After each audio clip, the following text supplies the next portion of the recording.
It can very well talk about multi-alignment, at the same time have warmth and diplomatic relations with one of its most important tried and tested allies. There's an amazing level of anticipation now before that door opens and the Russian president emerges there. All of this is going to play out live, of course, here. Vishnu, I want to bring you in for a moment because Vishnu actually interviewed a much younger Vladimir Putin and a much younger Vishnu. 24 years ago, Vishnu? 2002. So I think you must have been the first Indian journalist to interview him. I've been trying to see. Probably. I'm not, it's quite possible. No, so incredible. But certainly the first by an Indian news network. I think that's it's incredible. And at some point later and tomorrow as well, I'll play out some excerpts for you to see. It's fabulous. It's like going back in a time machine. But your thoughts, Vishnu, now as the door's about to open, quarter century ago is when you interviewed the man who's going to be coming out of that door now. You know what struck me, Padmaja and Shiv, is that when I went through bits of that interview, is three points. And, the more the world changes, the more things remain the same. Number one, Pakistan and terrorism. President Putin kept speaking about that. And he kept saying that, look, Pakistan, I asked him about Pakistan being a state sponsor of terrorism. He spoke about his concerns on Osama bin Laden. He spoke, and this was really, really important, about the proliferation of Pakistani nuclear technology. And Padmaja, guess what happened 2 years later? Yep. The Abdul Qadir Khan network was outed. Abdul Qadir Khan, the father of Pakistan's nuclear program, was caught red-handed, and he confessed to proliferating Pakistani nuclear technology. And didn't he also speak about Osama bin Laden in that interview? Osama bin Laden as well. And he spoke about terrorism, right? That's the other point. And terrorism coming out of Pakistan. So, terrorism, nuclear proliferation, and the other point I asked him, and Shiv, this is interesting, I said that, how is it that India is buying Sukhoi 30s from Russia, and how is it that Russia is giving Sukhoi 30s to China? The Sukhoi 30s that Russia has provided China are now called the J-15 and J-16. Yeah. They are the bedrock of the Chinese Air Force.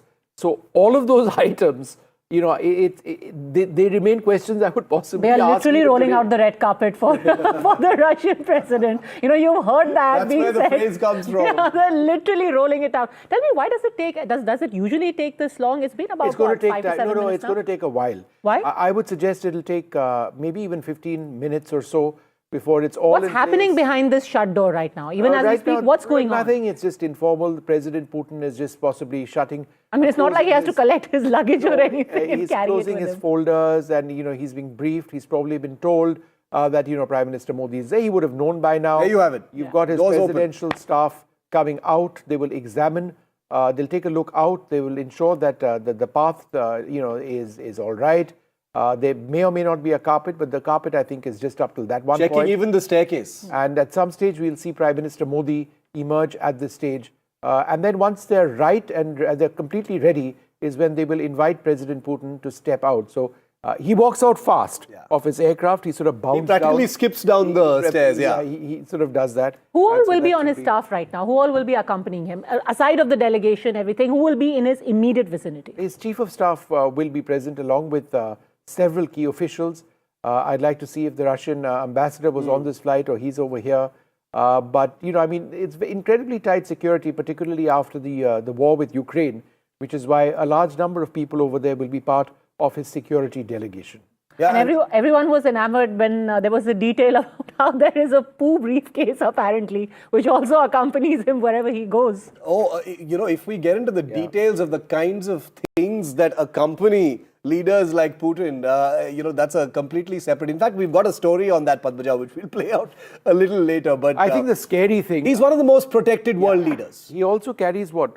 Is it called a soccer ball? Because the American president carries a briefcase with the nuclear launch the nuclear codes, right. He's got, the nuclear launch codes in another configuration. This is a man who commands the largest nuclear arsenal, the largest arsenal of nuclear weapons on earth. That is the power of Russia and Vladimir Putin. Let's be very clear about this. And a man who in the last 24 months has, on more than one occasion through his foreign minister and others, threatened to use those weapons, even if done so subtly. But live pictures from the Palam airport. These are live, I can assure you. And the president of Russia will be emerging from that door in just a moment. Dinner's on the agenda for tonight. The president, of course, will get a restful sleep because he's got a long day tomorrow, a total of 27 hours on Indian soil before he leaves tomorrow night at about 9. Many things on the agenda with the Prime Minister. There's a big business conference with CEOs from both countries that takes place during midday tomorrow. A big joint press conference and joint statement between Modi and Putin. All eyes are, of course, going to be on that on the back of the 23rd India-Russia summit.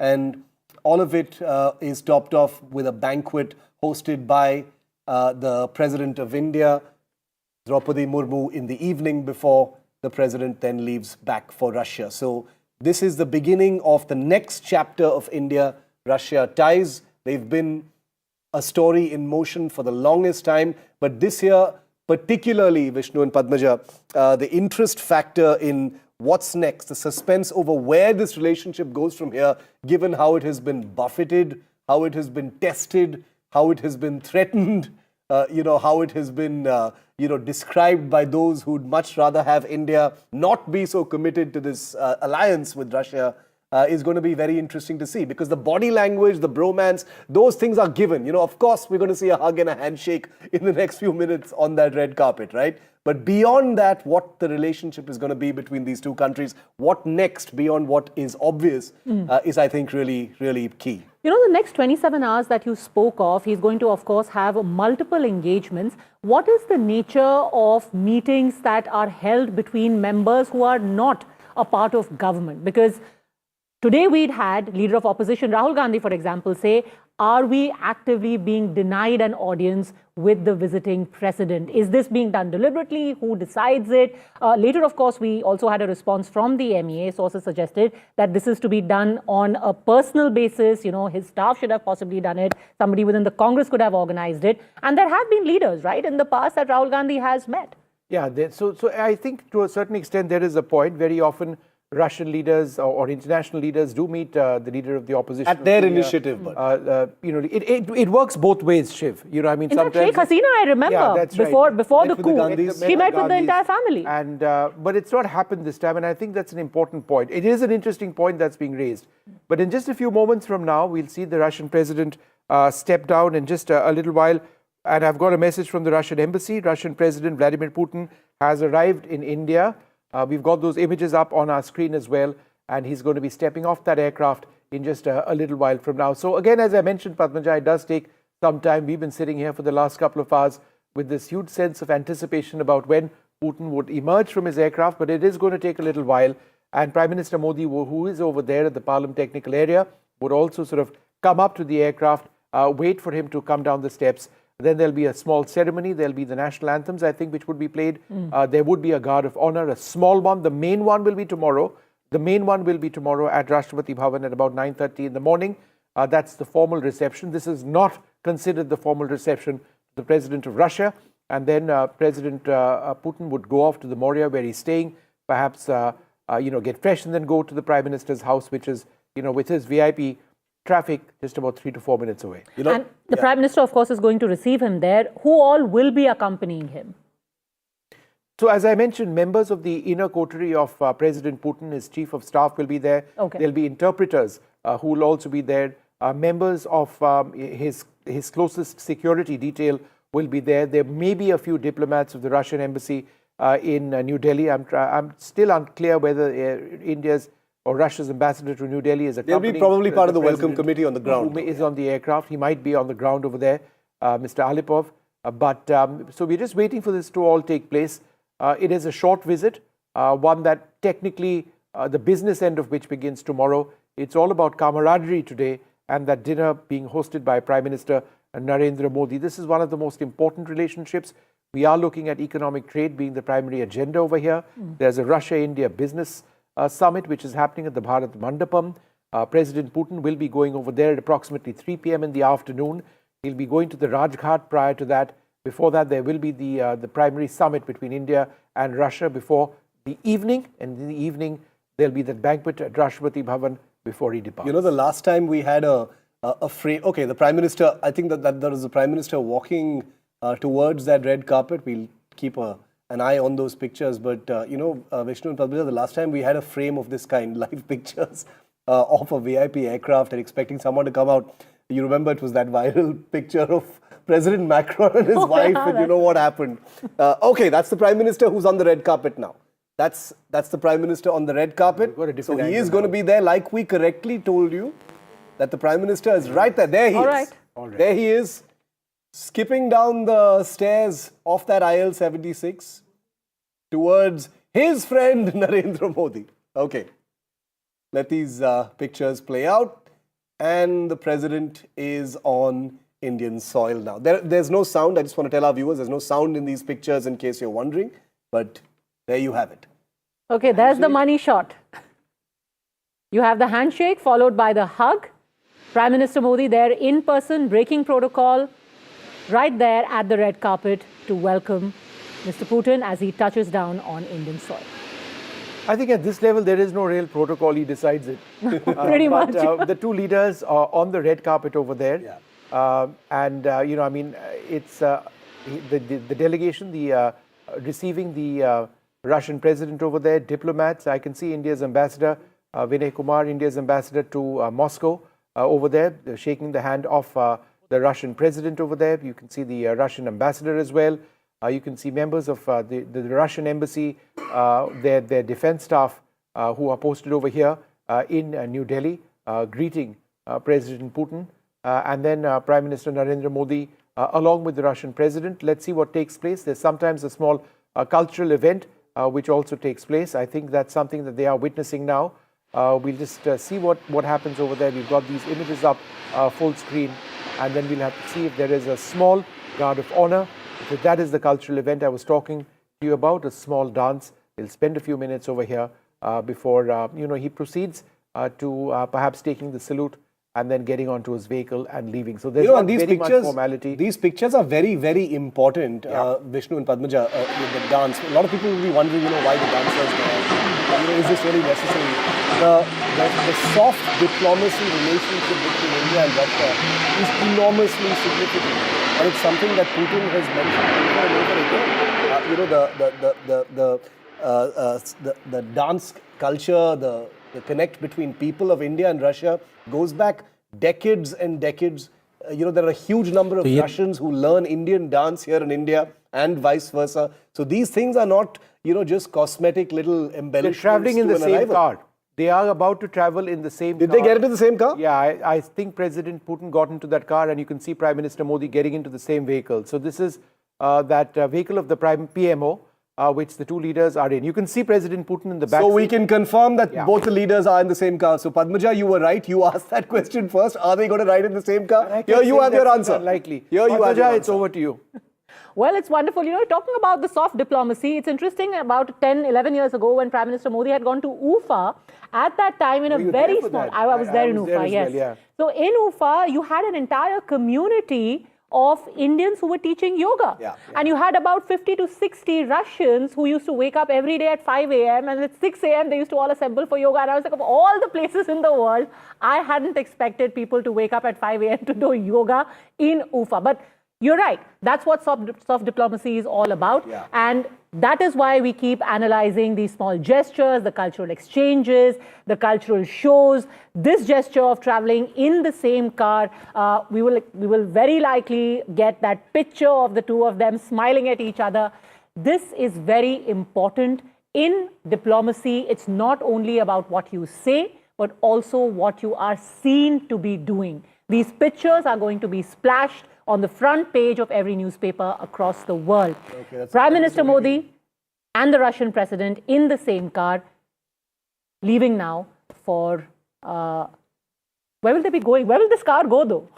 It could be just Prime Minister... Will they be going to... Drop him to his hotel or going straight to the Prime Minister's house. I mean, it is... To be fair, Maurya is on the way to Lok Kalyan Marg, so... But is it as informal as that? I mean, it's just unbelievable. No, but Vishnu, I think we can agree that this is Modi-Putin protocol. That's the Russian beast. Okay. The Russian beast, that black car, the Russian president's limo, is following the two leaders. That poor beast has been told, "Hamara picha karo." That beast was brought in for the journey from Moscow, all the way flown across over here. Follow this car. President Putin gets into Prime Minister Modi's vehicle, and is the two go off, and the beast follows.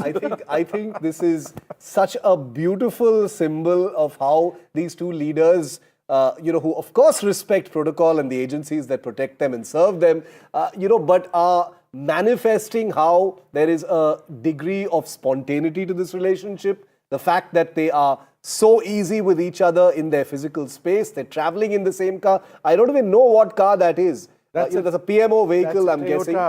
So either they're headed SUV. towards the hotel. I'm guessing Toyota they must be headed towards 7 Lokalyan Marg right now. That my guess would be that they're headed straight for dinner. That probably makes sense. Because it's 7:20 in the evening now. Yeah. And whenever there's a visit, Early dinner and at a hotel, there's a bit of a ceremony over there. It takes time, this, that, and the other. But I noticed that those armed forces soldiers who were there, the tri-services sort of contingent, they didn't have any role. I mean, there was no small salute over here. The playing of the national anthems. I'm guessing that'll be tomorrow at Rashtrapati Bhavan. I'm just trying to understand whether this was abbreviated. It could well be that this, because there is usually a bit of a salute that takes place as you get off the steps. The president would likely salute, Indian soldiers, and there was a contingent that didn't take place. So there will be a guard of honor tomorrow presented in the forecourt of the Rashtrapati Bhavan. That's when the formal welcome begins. This is more personal, which is taking place now. And let's wait and see. This is outside Palam Technical Area, and that's right next to the Air Force Museum, when this motorcade is exiting. And we'll see the Prime Minister and President Putin in a white Toyota Fortuner SUV.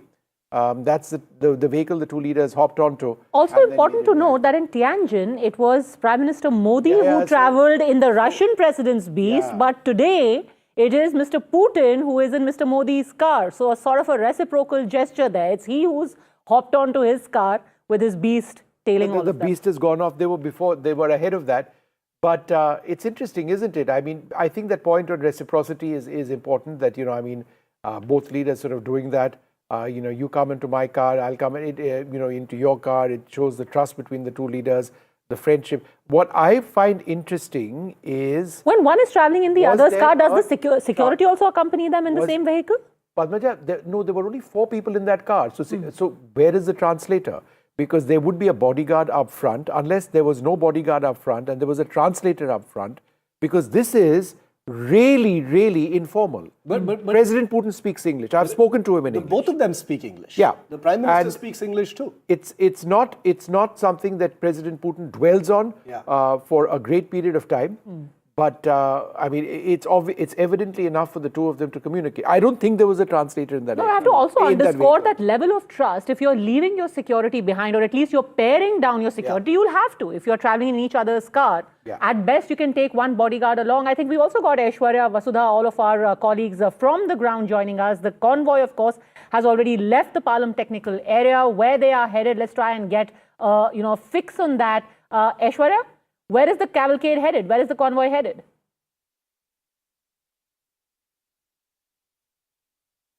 All right, we'll just try and get back to our reporters. You would imagine that there is quite a lot of movement in that entire area. We will try and fix that connection and go back to them. But a very, very... Okay, Vishal Vivek is joining us now from Bharat Mandapam. Any fix yet on where both the leaders go next, Vishal? Well, as you guys have been rightly discussing that it could be either the PM house or, it could be the ITC Maurya where Vladimir Putin is expected to be living. But the dinner is supposed to happen. That we've heard from sources that the big dinner between both the leaders will happen. So all eyes will be on that, whether there are discussions that we have all been talking about, whether it's defense, whether it's AI, whether it's, cooperation when it comes to, exchange of personnel, because Russia Russia has been wanting at least 500,000 skilled workers from the Indian side only. So that is one of the biggest points of discussions that both the sides will have. So all of that will be coming into play in the next hours, few hours or so. But the main, the main gist of the whole the visit, that will be tomorrow, because tomorrow the Russian president will be meeting officially the Prime Minister of India and also the President of India, and also there will be meetings with the business leaders of both the sides. That will be at 3 p.m. in Bharat Mandapam, where I am right now. There was a big conference here today as well. Some senior ministers of the Russian side were here. We're trying to get a fix for our viewers on where the cavalcade is headed right now. Akhilesh Sharma, managing editor, is also with us. Akhilesh, both the leaders are in the car making their way towards, I'm presuming, the Prime Minister's residence. What are you hearing?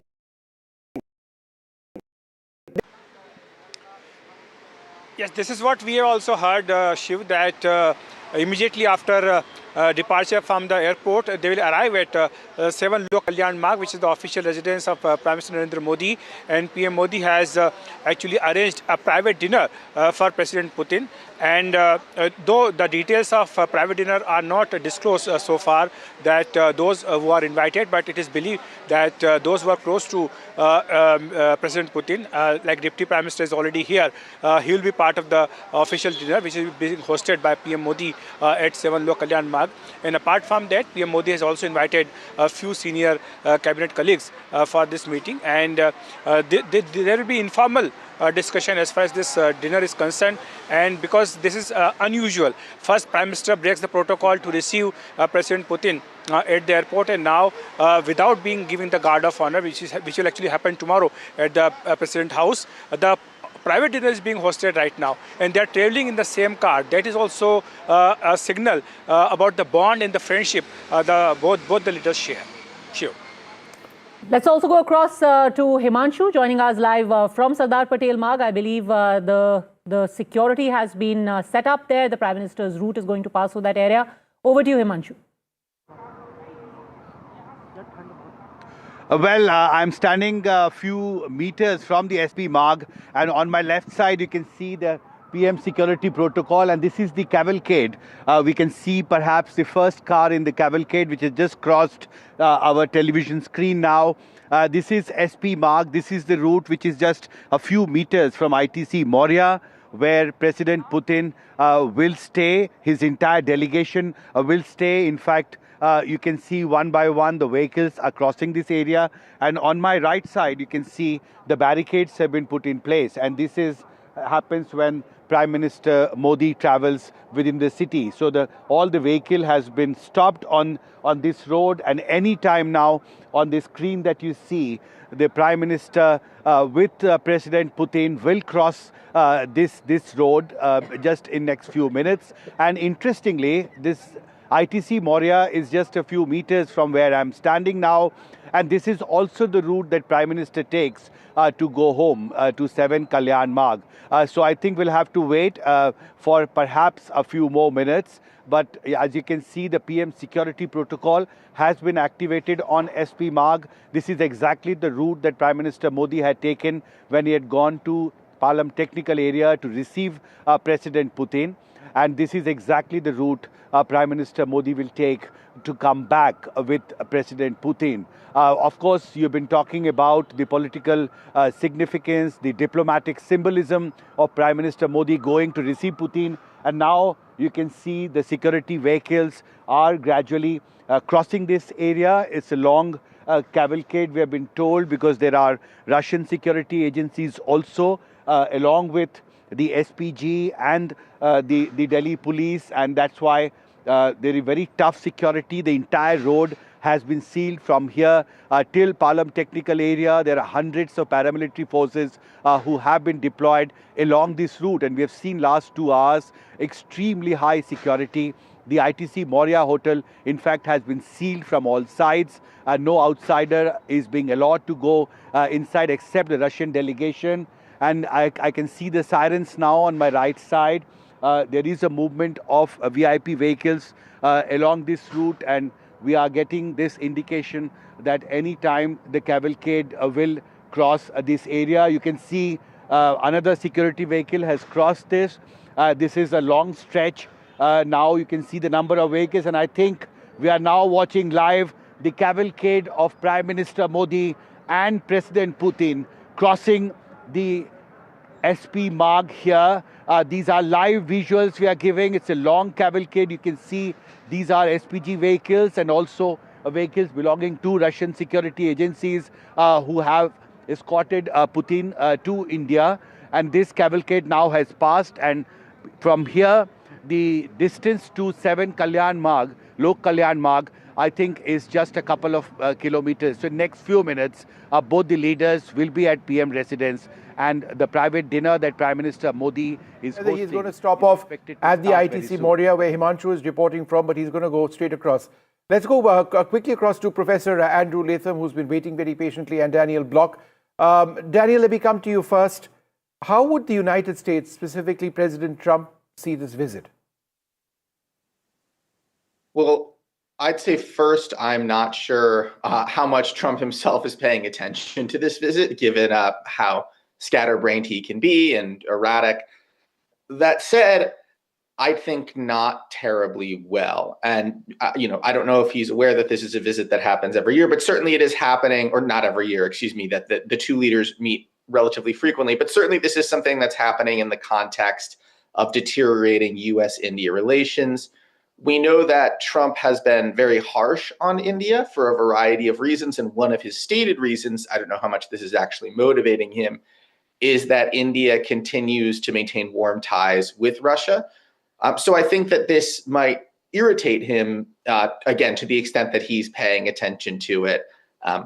And I think his reaction to it will ultimately depend in some ways on what, if anything, the two leaders say about the United States coming out of it. Is this an opportunity for Modi to double down on kind of the trade conflict with the United States, or does it lead to some softening, or do they say nothing about the United States at all? My guess is the final is going to be what happens, and perhaps that's the wisest option in some ways, because again, I really don't know how much Trump himself is paying attention to this visit. Sure. Let me just quickly go across to Professor Andrew Latham, Professor of International Relations at Macalester College. Professor Latham, India has a stake, obviously, like so many countries in the peace process. In Europe, we've had Prime Minister Modi visit both Kiev and Moscow in the past, speak to President Zelensky and President Putin. Do you believe this is something that's likely to come up? I think so. India's strategic posture of multi-alignment and strategic autonomy means that, yes, Prime Minister Modi can be friendly towards President Putin, and the two countries can have close and perhaps growing economic, military, and diplomatic relations. But on the other hand, India also has to strike, not just a pose, but it has to be serious about promoting peace between Russia and Ukraine, and has done so since the beginning of this conflict. And so it's a balancing act of sorts. On the one hand, yes, we are close friends, not allies, but close friends and partners with Russia. On the other hand, we have an interest in advancing and promoting the peace process between Russia and Ukraine. So I cannot imagine that this will not come up over dinner, even in polite company. Tarak Artha, this isn't just about playing the balancing act. The Prime Minister of India has gone out of his way in order to receive President Putin at Palam. What do you think America is thinking right now, or Mr. Trump is thinking right now, looking at these pictures, the two of them in the Indian Prime Minister's car, that hug and handshake? Well, he did the same thing. First of all, I think it's important. Right? He went and, he personally went and brought him from the airport. So I don't see why he should complain. He could say, perhaps, flattery, the imitation is the best form of flattery. But, what astonished me actually was that joint article by these three ambassadors. I don't know whether you saw that. Yeah, we did. Who didn't? What did they what did they hope to achieve? You're not going to bother me. You don't bother me. You don't bother Putin at all. So was this some kind of clarion call to Trump saying, we are behind you, we are doing the things that we can. You sit in Delhi and write about that. Supplicants. That's not diplomacy. I don't know what it is. No, it is. In fact, Ambassador Yash Sinha, would you like to come in on this? That message by those three leaders, they're obviously pursuing their agenda, but they're on our soil and they know our sensitivities. Was it a bit insensitive of those leaders to be, writing in the way that they did? Vishnu, the three ambassadors wrote boilerplate stuff which is reflecting the positions of their respective governments. Yeah. But could they have used more temperate language? Certainly. Could they have avoided writing an article just on the eve of the visit of President Putin? I would think so. And I think today, if I'm not mistaken, or yesterday, there was a response by the Russian ambassador, Denis Alipov. So I think if you need to fight your battles, fight them in your own capitals. Do not export them to a third country. And that also a friendly country to all the three countries whose ambassadors wrote, and of course, a very friendly country to Russia. But what I'm struck by is the playing out of these special or the privileged strategic partnership. It is unprecedented. I know it's for the seventh time that Prime Minister Modi has gone to the airport to receive a foreign leader, but then for them to travel together in the same car to Lok Kalyan Marg is again a gesture that the whole world will be watching. And this is India's strategic autonomy at play, multi-alignment, hedging, whatever you call it. But India cannot be taken lightly. And this is the message that is going out to the world. Lieutenant General Saha, do you think in that sense this is a response? Not to say that the Prime Minister should be troubled by what's written in a newspaper, but in a sense saying, look, you may be trying to pressure India, far from it. We're going to do exactly what we want and we are going to underscore it. Yeah, thanks. You see, I think most important point apart from a whole lot which has been covered really, I think India is seeing great opportunity in the larger reorientation that Russia is up to, from Greater Europe to Greater Eurasia. In that, if you see geographically and otherwise, for multiple reasons, economics and so on, India has got a far greater significant role.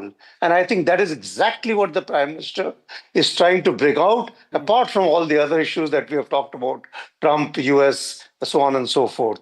And hence this, added importance of going out, receiving President Putin, and also it helps, in a sense, he is helping Russia to balance China actually. And that balance between China and Russia, again, helps India. So I think he is playing the game exceedingly well, if you ask me, the way the things are unfolding. But you don't think the shadow of that editorial at all hangs over this visit or anyone's concerned about it? I wouldn't give it so much significance, fine. They have written, and we just heard what the ambassador had to say. I completely endorse what he's saying.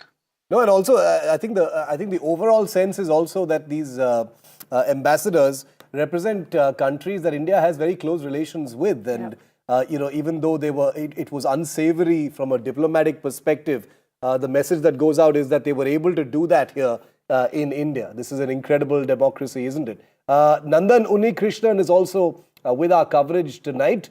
He is arguably India's leading expert on the Soviet space, India-Russia relations and Russia itself. Nandan, good to see you.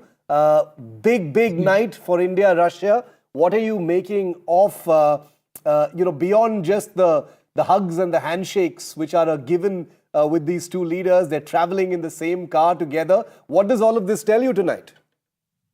Well, traveling in the same car is becoming a habit for them. They seem to have a genuine romance going, as far as I can see. But at a more serious level, I think we are at a juncture in geopolitics where India needs to have close consultations with leaders of all the major powers. And Russia is no exception. And given our long history of as Putin said, unique relationship, if you take it from the time of independence, there is much that Russia and India have to discuss because the geopolitical waters are not undisturbed, as it were. But Mr. Unnikrishnan, let me ask you this quick question. Is it also not true that India is looking for Russian engines for our rockets, one that is more powerful than the Vikas engines, and therefore for putting satellites in geostationary orbit, we may have a more effective engine available? I believe that's something that we may be collaborating on now. Could you share some details? Vishnu, I am not privy to what is being discussed at that level.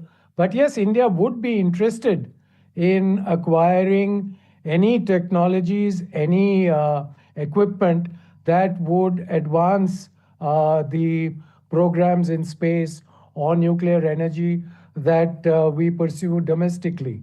So undoubtedly, we will be looking for equipment and technologies. What we end up with is something that I am not expecting to be announced at the summit. You know, the summit usually doesn't have these huge declarations. This comes either sometimes before the summit or after. In this particular case, I expect it to happen sometime in January, February. General Saha, I mean, again, this is not the time and the place for defense deals to be announced. But I suppose that when the leaders meet, the defense minister of Russia here as well, there is, more momentum which is added to existing processes.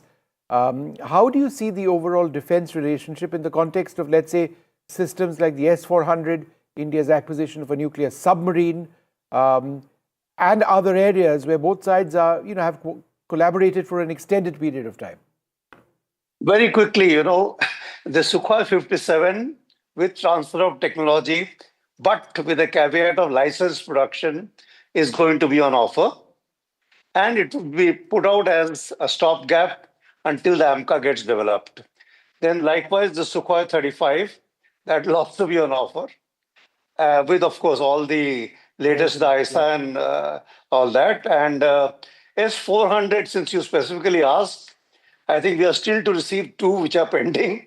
And I would imagine post-Sindoor, the Air Force certainly would want more. S-500, of course, is fantastic. I think it will be discussed. And submarine lease, as you're talking about, rather than procurement, I think the lease would be on offer. These would be the major ones. But having said that, I think Sukhoi 30, the upgrade package must come. And you see, that is the areas, little bit of this older generation equipment. I think we should insist on the transfer of technology there as well. Mr. Unikrishna, in fact, even before Mr. Putin touched down, we had, our defense minister and Russia's defense minister co-chairing the 22nd India-Russia Intergovernmental Commission. And what the Russian Minister for Defense said over there, the fact that our bilateral relations have a strategic character and the partnership with India is a key factor for the balance in South Asian region and global security in general. So the grounds have already been laid of what this relationship in the field of defense is going to be from here on. Yes, absolutely. I mean, as far as Russia is concerned, India is a critical partner in not only on the economic front, but even on issues of global security. It's not only the defense relationship in terms of equipment. You can see us exchanging information, cooperating with each other in Afghanistan, for example. There are many other areas in which we exchange information and keep ourselves sort of abreast of the moves of the other nation. So in that sense, I think there is a strong historical relationship which Russian leadership and the Indian leadership want to take forward without sort of irritating the geopolitical situation as it exists today. Yeah, because even what we've seen so far in the first hour, less than an hour since Putin has landed, there's so much messaging, there's so much breakage of protocol, no shortage of subject matter to analyze what the reactions from other countries are going to be like, most of all from Trump. But General Saha, you had something to add to that? Yeah, sure. You see, the thing is, from the point of view of Russia, and talking about this point which Mr. Undi brings out, they see, I think, India as a bridge between Gulf and Indo-Pacific. Whereas the Americans see us from an Indo-Pacific perspective. And I think that's a significant difference, you see. And that is where I say, I think Prime Minister Modi is seeing opportunity for India. Where is that cavalcade? I mean, they Probably the motorcade would have reached. They should have reached Lok Kalyan Marg by now. They were at SP Marg about 15 minutes ago. So, There are no traffic signals, I assure you. It's not like they're stuck in a jam or something. Nandan and General Sinha, before the cavalcade left from there, we were arguing about whether Prime Minister Modi is going to drop President Putin at the hotel and then go home, or they're going to go straight to 7 Lok Kalyan Marg. It's actually a great example. This is the way to reduce your carbon footprint. You say, let's all travel in like the same vehicle. Next thing you know, they're going to be getting a bus at the summits and everyone traveling together. Yeah, I don't think they've met traffic at Shantipat or Satya Marg or anything. I've always wondered, without traffic, how much time it takes to travel from the airport to, let's say, that Moria. It would probably take just 2 or 3 minutes at the speed at which these vehicles travel. But I can't tell you how I know this, but it's about 6 minutes. Oh, really? Now that's impressive. Yeah. Ambassador Yash Sinha, we keep talking about weapon system, and that's perhaps visually the most interesting part, of the Indo-Russia equation at one level. But hard commerce and hard trade, the fact that there is a trade imbalance between the two countries, we sort of import a lot from Russia, we export very little. What can be done to realistically fix that? I think that's going to be a key point on the agenda for the talks tomorrow, because, as you said, the trade is very imbalanced. I think it's the tune of $68 odd billion, of which we export only $4.9 billion. So I think we can export much more. There have been areas that have been identified, agricultural products, fishery, etc. And there are other areas which Russia can sort of gain from in terms of buying from India at a cheaper price. So I think till now, I think Russia has been fixated as far as trade is concerned with the West. But the circumstances it finds itself now, or China for that matter, they're looking elsewhere. And who better than India, their time-tested partner. So I think there's going to be talk on trade, energy and defense. I think General Saha has covered the defense aspect quite well. Just to pick up on what Nandan had said about Afghanistan, because, we've been cooperating on Afghanistan for many, many years. I've personally been involved in that.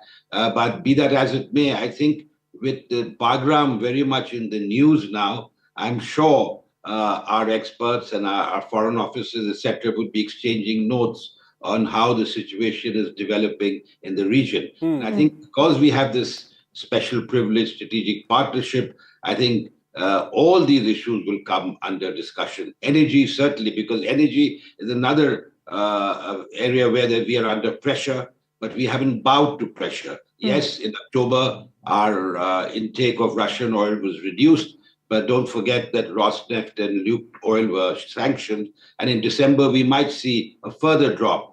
But India will buy oil from the available sources in terms of price, in terms of availability. And I think that is in our strategic national interest. And I think this is a message that everyone should understand, because I find this completely unaccepted and double standards where countries preach to us that you shouldn't buy, and yet they buy themselves, they buy energy in huge quantities from Russia. So I think all these issues are going to come up for discussion. And I'm hopeful and I'm sanguine that the outcome of this visit will be something that will be of mutual benefit, but will also be a message to the rest of the world. I just want to tell our viewers that Sputnik is quoting the Kremlin to say that Prime Minister Modi's decision to meet the Russian president at the aircraft ramp was unexpected and the Russian side had not been informed in advance. So what did I tell you? My sources said they had no idea. My sources were pretty well placed. Sometime, and I would suggest 5 p.m., the Prime Minister said, "Chalo chalte wahan airport." And, that's what happened. And then Putin got into President Modi's vehicle and they went off to his house. It's as simple as that. This is what friends do. Really? He told his driver, "Chalo chalte hain." And he just hopped into his car. No, but Ambassador Sinha, what does that mean, though? Sputnik reporting that the Russians had no idea about this and it was presumably a pleasant surprise at the Palam terminal. What does it mean, though? I would take it with more than a pinch of salt. Yeah, exactly. That's what I was going to say. Yeah. So it's all planned is what you're trying to say. How could they not know? I mean, one of the most protected world leaders. You boffins at the External Affairs Ministry could have told us earlier, but chose not to. I think that's what he's trying. No, I mean, look at those pictures. It's not like, he looks startled or he's like, oh my God, what is this person doing here? It's very apparent that it was planned. However, that is what Sputnik is reporting for the time being. We, of course, are going to talk about what happens in the next few hours, what will be discussed over that dinner, what happens in the next 24 plus hours tomorrow. We have to stop for a very, very quick break at this moment. The biggest story here on NDTV.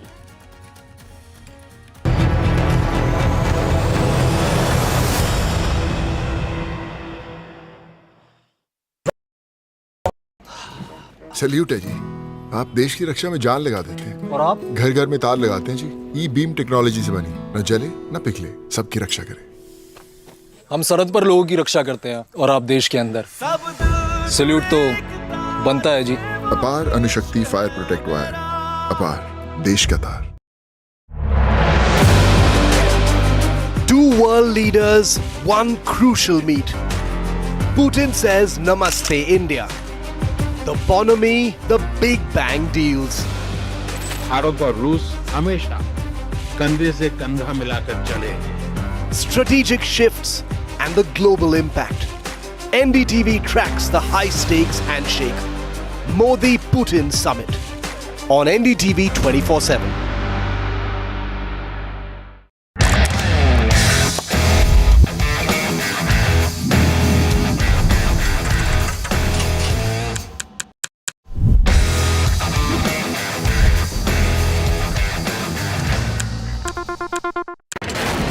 Front lines of Kargil, the fury of Operation Sindhu, so many attacks, the chaos and cries of disaster zones, to fighter jet cockpits, and the world's most defining interviews. It's incredible. He has seen history break, live, unfiltered.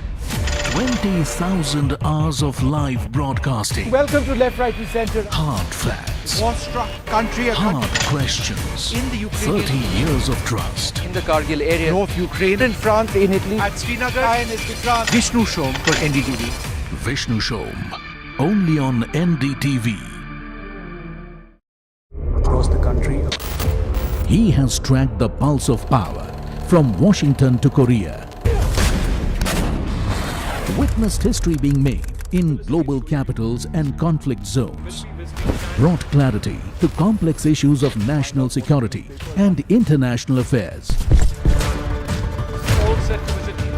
Aditya Raj Kaul, covering international affairs like no one else. Only on NDTV network. The best app to use is the NDTV app.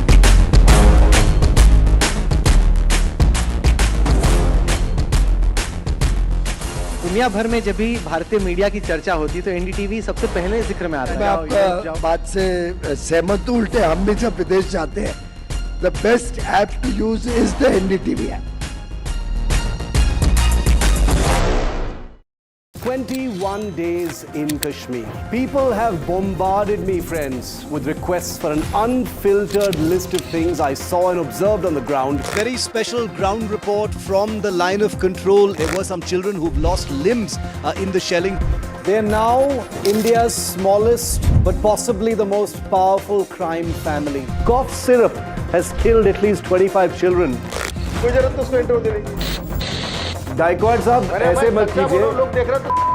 Suddenly people are wondering about the weaponization of India-Pakistan cricket. We live and breathe elections. You will not believe your eyes or ears when I show you what I'm about to do. And for a country that has fought so many wars in the mountains and at high altitude. We're standing on the Indian Navy's newest warship. The line of control, Shiv Arun, NDTV.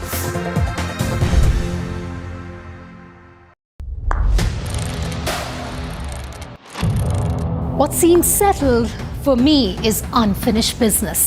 So I rewind, I pause, I reflect, I dig until what's buried stands up to be counted.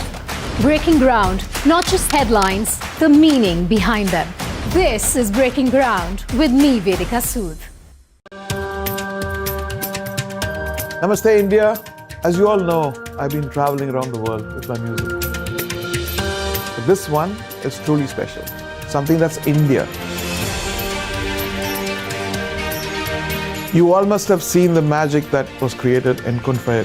Now it's your chance to experience it with me. So book your tickets from District app and together let's create harmony of hearts. See you, Delhi. Pulling us into this country. They argue, I conclude. They deflect, I drill down.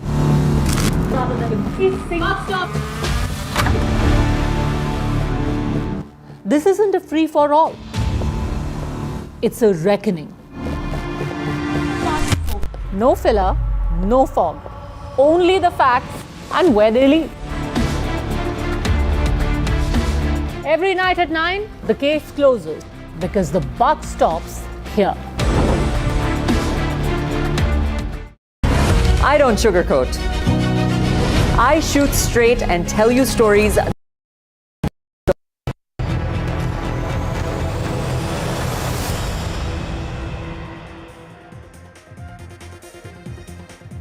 Well, good evening, everybody, and it is a wonderful evening over here. We've got the Russian President Vladimir Putin here in India, Prime Minister Modi lending a personal touch by greeting him at the Air Force Station in Palam in New Delhi. Shiv? Incredible, the list of protocols that have been broken by Prime Minister Modi as he welcomes his friend, the President of Russia, Vladimir Putin. These pictures from just a few minutes ago as the President arrived in the national capital. It's a cold December night here in Delhi as the two leaders then got into the same vehicle as NDTV first told you they likely would.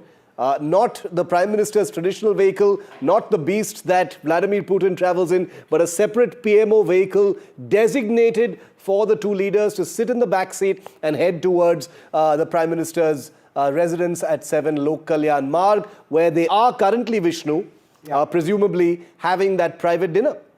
That's right. Well, joining us now, Ambassador Yash Sinha, General Subroto Saha also with us, and Nandan Unikrishnan. I'd like to thank you all very much for being with us. Ambassador Sinha, to you first. Sputnik has just put out a tweet saying that there was no expectation on the Russian side that Prime Minister Modi would be there. Assuming that that's correct for a moment, is this rare? What does it symbolize? I wouldn't expect that the Russian side didn't know because the security is involved. Yeah. And I think the Russians are very particular, and most countries are, but Russia in particular, given the circumstances that exist today. So I'm even if the MEA or if the protocol didn't convey this, the message would have been conveyed at least to the Russian security. But I think perhaps they sort of had already been in touch. I can't say it's pre-planned necessarily, in the sense that it may not have been decided a day or two ago. It may have been a decision taken today. But I feel that the Russian side would have known. But then again, I'm not privy to what exactly happened. Normally, I've handled a few visits, so I know. Normally, these things are always decided in advance to the details, to the minute actually, about how things proceed. No, I completely agree, and especially in the wake of the Ukraine conflict, President Putin's security detail is even more intricate and on tenterhooks, and therefore I would very much agree with Ambassador Sinha on that count that Sputnik probably pushing it a little too far. But and I want to bring all of the other guests back on our screen because Nandan Unikrishnan, let me bring this to you because the India-Russia relationship has a large degree of continuity and even predictability. We know for a fact that there's going to be a lot of business. There will, of course, be a lot of defense. Let's put Nandan on our screen quickly, please. Energy, nuclear, all of these things are you're presumably going to be on the table when those talks happen tomorrow, and probably part of the joint statement as well from Hyderabad House. But it's the little things. It is the gestures. It is the bromance, as you rightly called it. It is the breakage of protocol. That is where perhaps the story in some ways will also unfold. Do you agree with that? And what do you think the two leaders will be talking about over dinner as we speak? I think you're on mute, sir. Can you unmute yourself? Oh, I'm so sorry. I think they have a rich sort of panoply of topics to discuss. So, I mean, starting with global and coming down to regional, there are issues which both Russia and India are interested in. And I do agree with you that it's these little breakages of protocol and personal touches that imbue a freshness to the relationship, which some people used to think was drifting and was, there was a distance growing between Russia and India. But clearly what we are seeing today indicates that that is not true. Sure. But I think what the two will focus on... I'll just go across quickly to General Dhillon, who also joins us. General Dhillon, I was seeing an old interview that I had done with President Putin way back in 2002, and it just seemed that nothing has changed. He was I was asking him a question on Pakistan as a state sponsor of terrorism. Pakistan remains a state sponsor of terrorism. But I suppose the question I'm asking you is this: how has Russia been consistent for India in our fight against terrorism, not just now, but for decades, which is why that remains one of the bedrocks of the bilateral relationship? Good evening, Shiv. Good evening, Vishnu, and good evening to Mr. Sinha and the fellow panelists and all your viewers. Yes, not only on terrorism, Russia has been a trusted ally, very dear friend since ages, since the times of Soviet Union, ever since our independence. Russia has always stood by us. In the international diplomacy, Ambassador Sinha knows it better. International diplomacy, no one can be trusted. There are no permanent friends, there are no permanent enemies, there are only permanent interests. But with Russia, there's a very special bond. As a citizen, we can feel it. I'm very sure the diplomatic community feels it much more. But as a citizen, I can say, जैसे हिंदी में बोलते हैं ना, ये बंदा भरोसे वाला है. You can count on him. That is the type of feeling you get when you talk about Russia. Unfortunately, that feeling doesn't come when you talk about any other country. And India and Russia, not only on terrorism, we have been great friends in the 1971 war. Everyone is aware when US 6th Fleet came, how Russia intervened. And after independence, our defense forces, what we are today, the strength, the mighty military which we are today, is all because Soviet Union supplied us all the weaponry, all the equipment. And it was not in dollar terms, it was on barter system. And that is how Russia built us militarily. The defense ties go back to 75 years. And Russia has always been a very trusted ally, may it be in terms of joint ventures, may it be BrahMos, may it be Sukhoi, or may it be aircraft, anti-aircraft weaponry and aircrafts, and even the maintenance of the legacy equipment. Very important, because India, we cannot afford to have 100% state-of-the-art equipment in our inventory. No, General Dhillon makes a very important point that, ये भरोसे वाला आदमी है at a time when there's not a lot of bharosa going around, geopolitically speaking. I think that's an important point that you make. But, the two leaders, like Nandan was saying, there's no shortage of topics for the two leaders to talk about, even at this quiet private dinner that the Prime Minister is hosting with the Russian leader right now at 7 Lok Kalyan Marg. Vishnu, I'm wondering whether they're going to talk about Trump. Well, I'm wondering whether Trump would speak about them. But let's bring in Shishir Priyadarshi, President of the Chintan Research Foundation. Mr. Priyadarshi, I think one of the things that they will be speaking about is Ukraine. And I think that's important. From India, we want the war to end, obviously, but we also want a resumption, for example, of the oil trade. It's going to come down now because there are more American sanctions.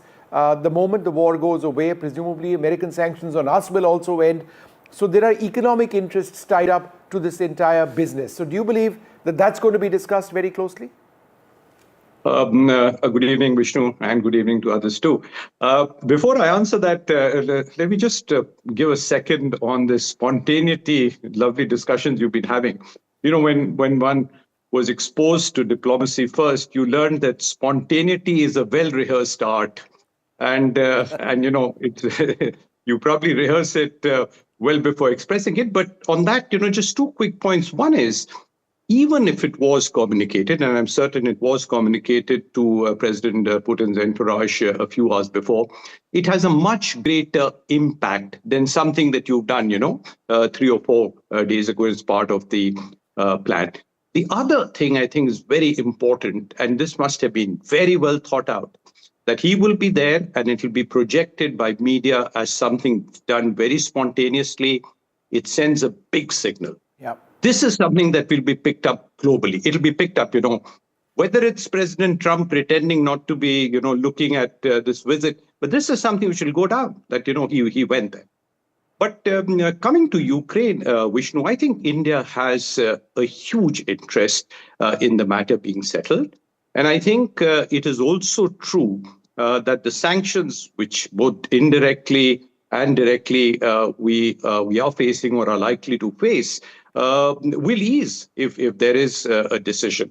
But India also, my feeling is, doesn't want a decision which comes about, which in a way sidelines, India, or which, gets Russia to, as part of the deal, not to continue with the kind of relationship we have. Yeah. But more importantly, I think, President Modi is a world figure, and he wants to really kind of build on that. And if he can play even a small part in getting this, kind of deal done as a consequence or partially in consequence of this visit, I think it'll go a long way.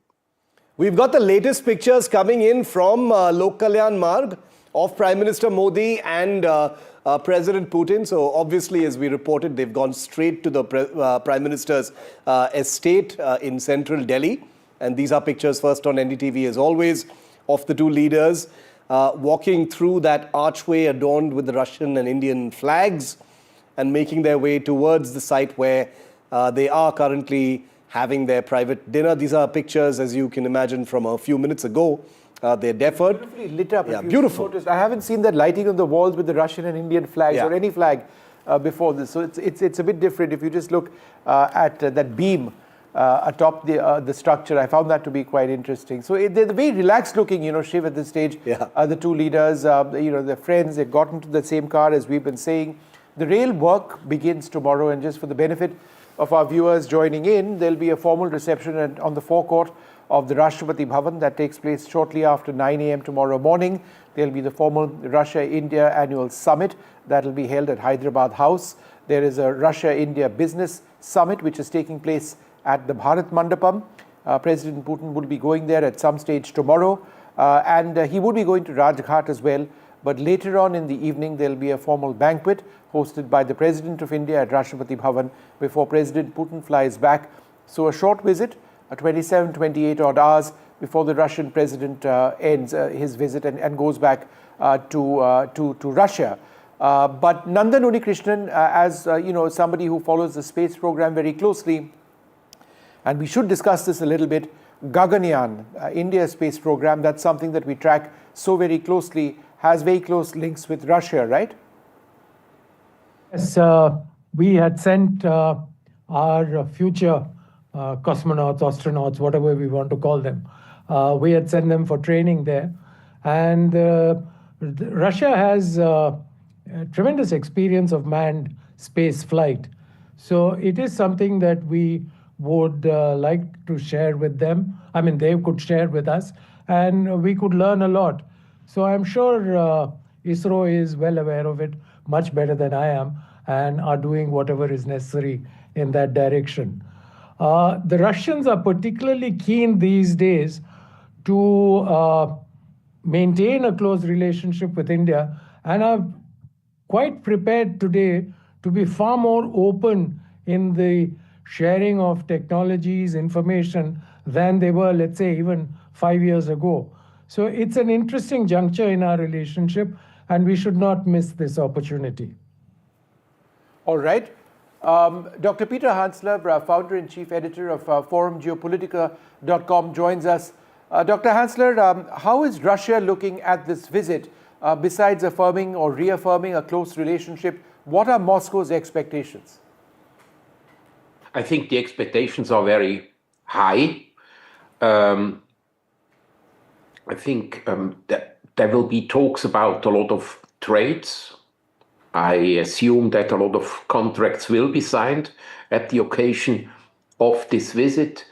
And it's also an appreciation. I think the Russians show a lot of appreciations towards India because India stood strong with Russia. Dr. Hansel, just give me 1 second. I'll come back to you. The image that you see on the screen is of President Putin, Prime Minister Modi in Prime Minister Modi's vehicle, a Toyota Fortuner, which President Putin hopped onto on his way back to the Prime Minister's residence. So again, the bonhomie of the two leaders. We saw this in Tianjin a couple of months back when the two leaders had gone there, and we're seeing this now as well. I mean, it's interesting because the Russian president had his special vehicle, his armored vehicle flown in from Russia, but he chose to get onto Prime Minister Modi's vehicle instead. So that sort of gives you an idea of the informality that exists between the two leaders. Dr. Hansler, go ahead with the point you were mentioning. Yes, I think Russia does appreciate the level of loyalty which India showed towards Russia, because from the very beginning, that means since March 2022, the Western countries, whether it was the United States or the European Union, everybody was putting a lot of pressure on India in order to, that they don't work any longer with Russia together. And India stood strong, and loyalty is a concept which is extremely important. Dr. Hansler, just give us half a second. We're going to quickly move on now to another important part of this relationship, a look at the defense relationship between the two sides. Shiv and I were looking at the S-400 surface-to-air missile system, the S-500 system, which India might be interested in the future. Let's just play out this report and give our viewers an idea of something that interests both sides very closely.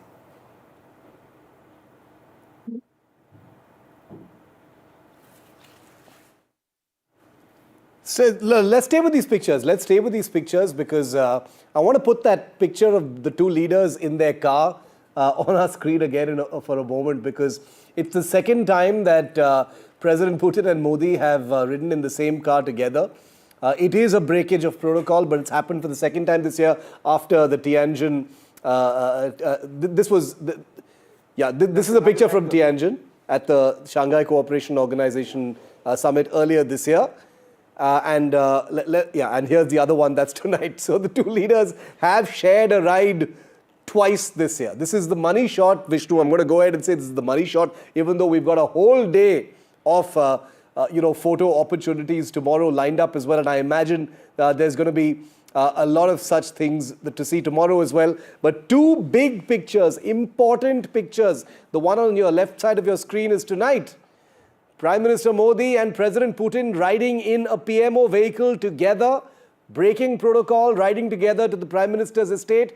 On the right-hand side of your screen, pictures from a couple of months ago in China. So the two leaders sending out a message just a few weeks apart that messaging matters, symbols matter, this friendship definitely matters, and riding in the same vehicle is only one in a small list of protocols that the Prime Minister has broken, including being there personally to receive President Putin tonight at the Delhi Palam airport. So as we speak, as you look at these pictures, let's go full frame on tonight's picture for a moment, because the two leaders are now at the Prime Minister's estate where they are having dinner.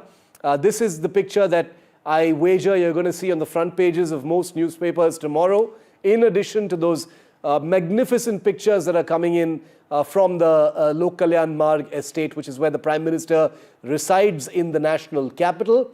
It's a cold winter night, and the two leaders are now in there having dinner. Let's show our viewers those pictures from 7 Lok Kalyan Marg, Vishnu, where the two leaders, I imagine a very small group will be with them as they have that conversation. It's a private dinner. Very quick one that's being hosted by the Prime Minister before tomorrow kicks in. Remember, President Putin is staying at Delhi's ITC Maurya Hotel. The entire hotel, of course, has been taken over. It's a high security zone already. Tomorrow, the day begins at 11 a.m. There are protocol items on the agenda early in the morning from about 9:40, which is when the ceremonial guard of honor at the Rashtrapati Bhavan takes place. Yep. And then you've got President Putin and Prime Minister who will begin the India-Russia summit. You know, Shiv, I got a message from a very senior Indian diplomat, somebody who served very, very closely in Russia in the past as well. And he says that, and it's interesting, it would have been extraordinary and newsworthy if Putin had not been received at the airport by the Prime Minister, as has been the norm for all Russian presidents and CPSU general secretaries, without exception, as with all US presidents. So perhaps this was something that President Putin would have expected, and but I do believe it is interesting that they hopped onto the same vehicle and drove down to Prime Minister Modi's house in the manner that they did. But this does reflect, the importance that India attaches with the relationship with Russia, and there's a great deal of that's going to be looked at over the next few days. Now, over the next 24 hours. So what exactly are we looking at? We're looking at an enhancement of the trade relationship between the two sides. Agriculture is one area that India would be looking at, and Russia, pharma as well. Energy, in terms of potential future Russian continued collaboration in the nuclear field. Defense, though don't expect any defense deals to be signed. This is a bilateral relationship where there is a distinct trade imbalance. India imports a lot more of Russian products that primarily by Russian oil supplies than the other way around. And both sides are interested in righting that, which is why tomorrow at the Bharat Mandapam, in the heart of New Delhi, we expect leaders of both sides along with business leaders, and there is a massive Russian delegation, I believe 400 strong, Shiv, who are over here and who will be talking business as well, and looking to engage Indian industry. Russia at this stage is a war economy. A lot of their economy is progressing, but it is being driven into fueling that war against Ukraine at this juncture. What the world expects, and India certainly does, is that the war must end. That enables India to restart oil imports from Russia, and it enables trade between both sides to actually get to that level that both India and Russia seek. Ambassador Ajay Malhotra, former Indian envoy to Russia, is also joining our rolling coverage tonight. A very big night. Ambassador, welcome. Your word on how the Prime Minister received the Russian president. It's a big day tomorrow. We've discussed in a fair amount of detail what's on the table. But this very special relationship, especially amidst all this geopolitical churn, we know who's watching. But the small gestures, what do they mean? Your take, sir.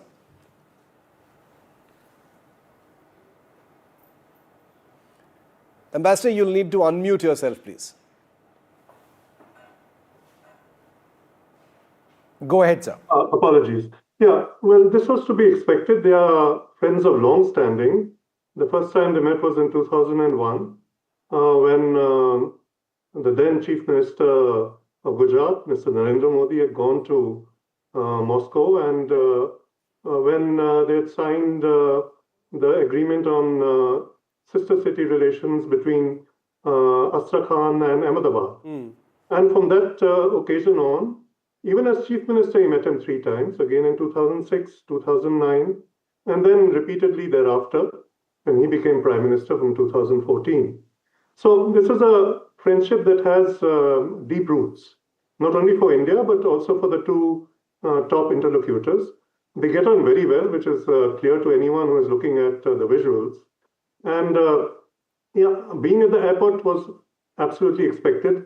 Sputnik might be telling you anything. I heard the previous portion where they might be saying that protocol, etc. But these things are never outside protocol. They always take place as per requirements. And if you look, even when Putin went to Anchorage in Alaska, President Trump was there to receive him on the red carpet at the airport. So it would have been very strange if our Prime Minister were not there. Yeah. But the lovely thing is that he got into the car. This would have also been agreed in advance, and proceeded in our Prime Minister's car back to his home for the private dinner that they would be having together. Where, if you ask me, I think most of the actual kind of broad understandings and policy kind of guidance that needs to be agreed upon would probably be reached. So that's why, yeah, it's an important movement. What's happening now is, for our country, is hugely important. Yeah. I only see positivities in it, but we would know more as they come out and brief us later on at some stage tomorrow. Yeah. General Dhillon, America has concerns about India's continued import of Russian weaponry.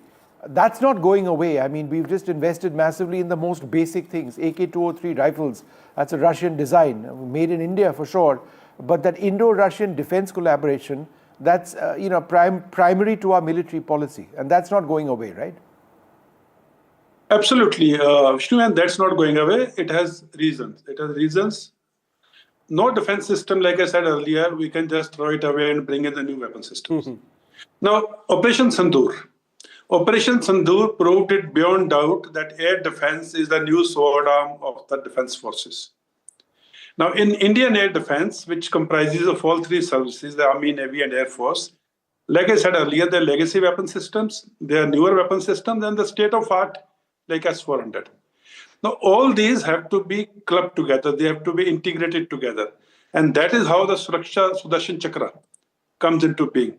So older weapon systems, if they are of Russian origin or Soviet origin, and you bring in a Western bloc weapon systems now, how will they talk to each other? How will they integrate each other? In air defense, there is a designation. You pick up which weapon, which projectile is coming towards you, then you designate it to the target, and then the target engages it. Now, all these three things, that is the radar, the communication systems, and the weapon, they have to be integrated. Like that is what is the Agni Tir, which proved successful in Operation Sindoor. So we have to continue to deal with Russia, at least in air defense and in the aircrafts. Like, just to give you an example for the benefit of our viewers, we have BrahMos, which proved so successful during Operation Sindoor. Now, BrahMos in the air transported model can only be carried by Su-30. It cannot be. Now, we cannot bring in a new aircraft and then try and do jugaad to fit in our existing weapons or missiles like BrahMos.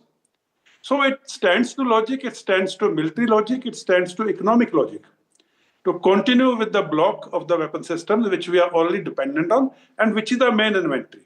Notwithstanding that, there are certain weapons and communication systems and the intelligence systems which other bloc has. And as standalone, they can be brought in. Whereas Russia, for one, is a country which will deal with us for co-production, maybe of S-500. Like joint venture, BrahMos is already there, Square is already being manufactured here. We are talking of S-500 also. Yes. So it makes sense, and also to give impetus to Make in India or Atmanirbhar Bharat. We have joint ventures and co-production with Russian, like you talked about AK series. Now they are being jointly produced. So with dealing with Russia on defense matters makes a lot of military sense. Sure. And we should continue to do that. And I'm not even talking about the lease of nuclear submarines and aircraft carriers and all which we have of Russian origin.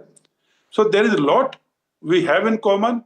And more than anything else, the trust which we have the Russians is beyond. That's very crucial, and we saw that during Operation Sindoor as well, General Dhillon. And you've written a book on it, so you know what you're talking about when it comes to what India did and that relationship and how it played out. I'm glad Ambassador Malhotra clarified for us and brought us that perspective that there is no breakage of protocol. These things are all well within protocol, but here it is. Here's how the protocol's been bent, if I may use that phrase then, of the Prime Minister being there, welcoming Putin and then riding with him in that car. And I agree with the perspective that it would be surprising if the Prime Minister wasn't there. That's something that Vishnu and I have been saying from the start as well. Given everything that we've seen for the last 12 months, it would be unthinkable for the Prime Minister not to be there for his friend Vladimir Putin. Vishnu.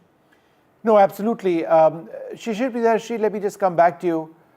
For you, what would the big takeaways of this visit be? Because, to expect a massive change economically would take time. There is nothing wrong with the strategic relationship. It's a very privileged strategic partnership.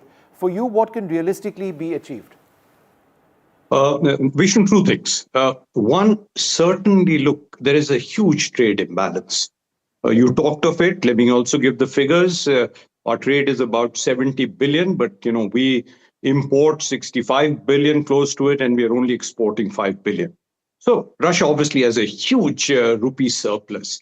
Now, we've got to find ways to provide an impetus to Indian exports to Russia. And I think this will have to be done in a very targeted way. I don't think it can be done by simply talking about the need and, with ministerial delegations saying, oh, we must increase this and that. We should pick three areas. And I've done a bit of research on this. And if you ask me, I think pharma, textiles, and machinery. Focus on these three. It's not an exclusive list, but to begin with, let the people in commerce, let the people in MEA just focus on these three things. Because look, there has to be some kind of a balancing to this skewed relationship. So that's certainly one thing that I would hope to see come out of this. The second, since you were just speaking about defense, but the same goes elsewhere too, we are dependent. But I think I'm hoping, and we've done a bit of work on this, that the relationship moves from a pure buyer-seller relationship to a much bigger co-production and co-development relationship. General Saab is absolutely right. If you're deploying, a certain missile in a certain aircraft, it will remain. But then, can we not start producing, or at least, as much as possible of whatever is required, rather than just purely importing it?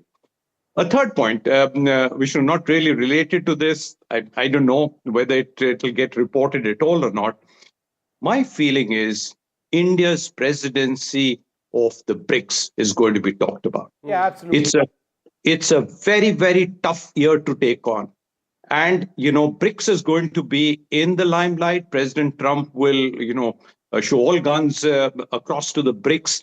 And I think it will be India and Russia working in close tandem behind the scenes largely to ensure that India's tenure as presidency of the BRICS is as successful as our presidency of the G20 was, especially given the fact that on the other side, it's the US holding the presidency of the G20. So I have this feeling that this issue would certainly be talked about, and I'd be looking for little details on what comes out. The BRICS point is a very important one, and I actually wanted to get into that next. Ambassador Malhotra, to you first, your perspective on that, talking BRICS and India's presidency. What's your view on that? And then I'll go to Dr. Hansler. Ambassador Malhotra first. Well, it starts on the 1st of January. Yeah. And I do know that we have been preparing for it. Consultations have been held and preparatory meetings, also with our Russian friends. And in fact, the point worth noting is that in every sector, our Foreign Office consults with the Russian Foreign Office in every division, every political division, whether it's Latin America, West Africa, ASEAN, etc. The counterpart divisions do consult. And so similarly, with BRICS Plus, as it is now known, we need to see that we act in a way that very successfully moves it forward. India is definitely up to speed on that, and we have the capabilities. So I don't see any problem in that happening. Outside pressures might be there to kind of trip us up or disturb things. But again, within BRICS itself, I don't think there are any serious differences at the moment. Right. Or any issues which might be so divisive that they cannot be got over by quiet and serious diplomacy. So I would say, good days ahead. India would have another cap in its feather as we move ahead on BRICS Plus. Dr. Peter Hansler, would you like to share a little bit more on your thoughts on BRICS? The fact that this represents at one level a huge challenge to what the United States and Donald Trump believes in. I mean, there's been very strong criticism of that. And yet all the leaders of the BRICS nations appear fairly committed, to sort of BRICS being a primary international forum. Is the question to me? Yes. Oh, I'm sorry. Because I do not, I didn't receive the sound very well from the Mr. Ambassador. But I do believe that For Russia, it's not only a bilateral issue with India, notwithstanding the fact that the relations are deep, very deep and friendly, as I mentioned before. And people, especially from the West, do not understand the term loyalty, the importance of loyalty in the Russian soul, not only in the geopolitical matter. That means it is extremely important, and among the BRICS members, the two largest with regard to population nations is China and India, and Russia. I think this is basically a triumvirate of the leaders. And next year we will have India as with the presidency, and it will bring, in my opinion, these organizations a big step ahead. No, absolutely. And, as far as the India-Russia relationship is concerned, we've gone over many of the different elements that are front and center. Defense is oftentimes talked about a lot because it's the most visible, it's high value, it's something that's constantly on the table. Operation Sindoor just happened, as General Dillon just reminded us. But the S-400 is a system that everyone's talking about. It is one of India's largest, if not the biggest deal that India signed with Russia in 2018. There are reports now, and Vishnu knows this, that India plans to repeat its order for another 5 regiments of the S-400 system. So just a moment ago, Vishnu and I kind of talked about this. Let's just play that out. This is an incredibly intricate relationship, but this is something that Vishnu and I have been looking at all year long. The S-400 is a missile system that's already in service with India, Vishnu, but the S-500 is something that Putin is pushing towards India. Tell us a little bit about both these systems and why they're so important. So I'm going to walk across to the S-400 that you've got on your side, and just for the benefit of our viewers, this is a system that's done incredibly well during Op Sindoor, it was our first line of defense during Op Sindoor.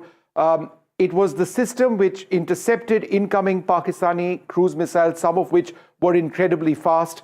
This is the system, Shiv, which knocked out that Pakistani AWACS aircraft at a range of 314 kilometers, which is a world record. Yeah. So in as much as the S-400 is able to do this extremely well, what you've got, or what we've got actually on this side, is the S-500, which is still in development, but it is a system which can intercept incoming intercontinental ballistic missiles. They look very similar. It's the missiles and the engagement radars and the long-range radars which are different. An intercontinental ballistic missile comes in at Mach 14 plus, 14 times the speed of sound. This system, the S-500, is able to launch its missiles to intercept incoming ICBMs in space. No, so that's what it's the S-400 that Vishnu was just talking about, remember, it was ordered by India in 2018 as part of the biggest deal, Vishnu, that India and Russia have signed so far, $5.5 billion. Those missile systems performed incredibly well. They were game changers, as Vishnu said, during Operation Sindoor. And that's the reason why India is about to order 5 more. We're going to double our order for S-400s. That'll happen after the Putin summit, of course. But the S-500 is that big game changer that the Russians are now trying to push, which could be a co-production where, unlike the S-400, which was bought off the shelf from Russia, the S-500 could actually be built as part of a joint venture between India and Russia. And talking about... Shiv, just a few details about the S-400 itself. What you see actually over here on our screens are the missile launchers, right? The S-400 has several missiles that it can actually fire, about 5 missiles. Some which can hit targets at about 40 kilometers, some going up to 400 kilometers. So it's got different missiles for different ranges. It's got very impressive long-range radars and an engagement radar. It's not just this, it's this plus various components, and they're all mobile. No, so, that's what's the big deal. $10 billion in terms of the S-400, many multiples of that for the S-500 mean that defense, needless to say, as Padmaja was saying as well, is the big sweetener of this relationship. Now, to be clear, no defense deals as such, are expected to be announced during this summit, but delegations that join both the leaders have been steadily pushing many ongoing negotiations forward, delayed deals for a nuclear attack submarine, warships, many other items that are on the agenda. Like you just said, repeat orders for the S-400.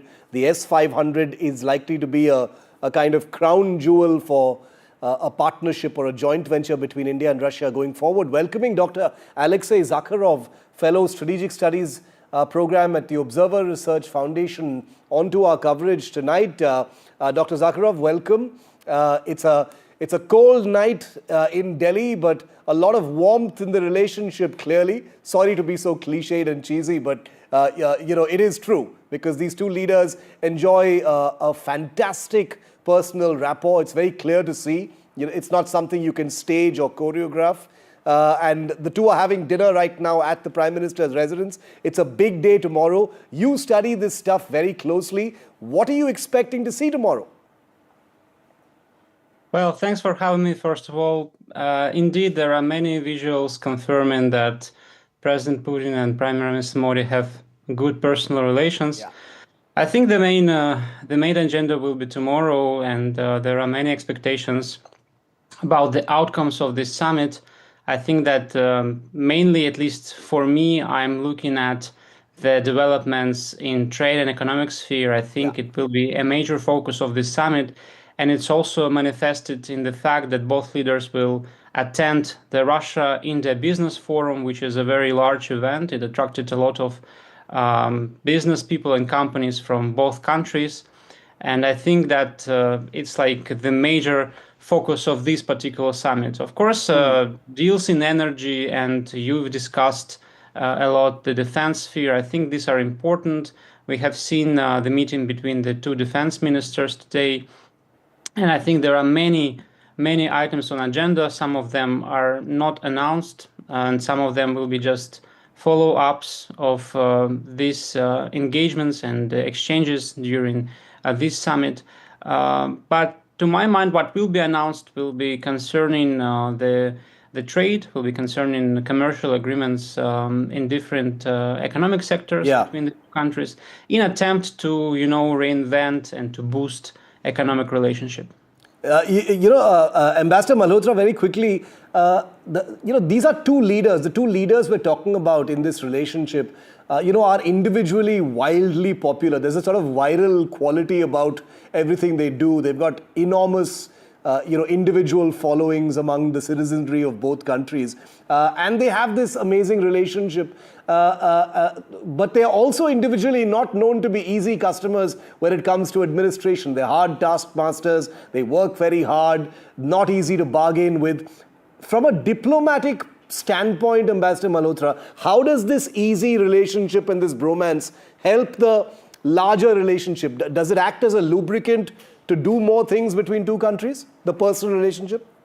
I think it does in this case, simply because if you see, our bureaucracy and the Russian bureaucracy are well entrenched. Yeah. And you need somebody who has a different mindset, like our Prime Minister, who's willing to go all the way, and somebody like President Putin, who also is very effective in his leadership qualities. So when they two meet, it gives a certain synergy, and which is why this summit is most important in my viewpoint, because otherwise decisions that have been, kind of progressed and progressing slowly will continue to progress slowly till the matter of the summit is brought up, and then everyone says, okay, what can we clear? How many agreements can we sign? This is important. Our Prime Minister is watching us, or our President is watching us. And then things start moving a little more actively. If you see even the meetings that take place, the defense ministers meeting the night before, and it all kind of comes up to a crescendo.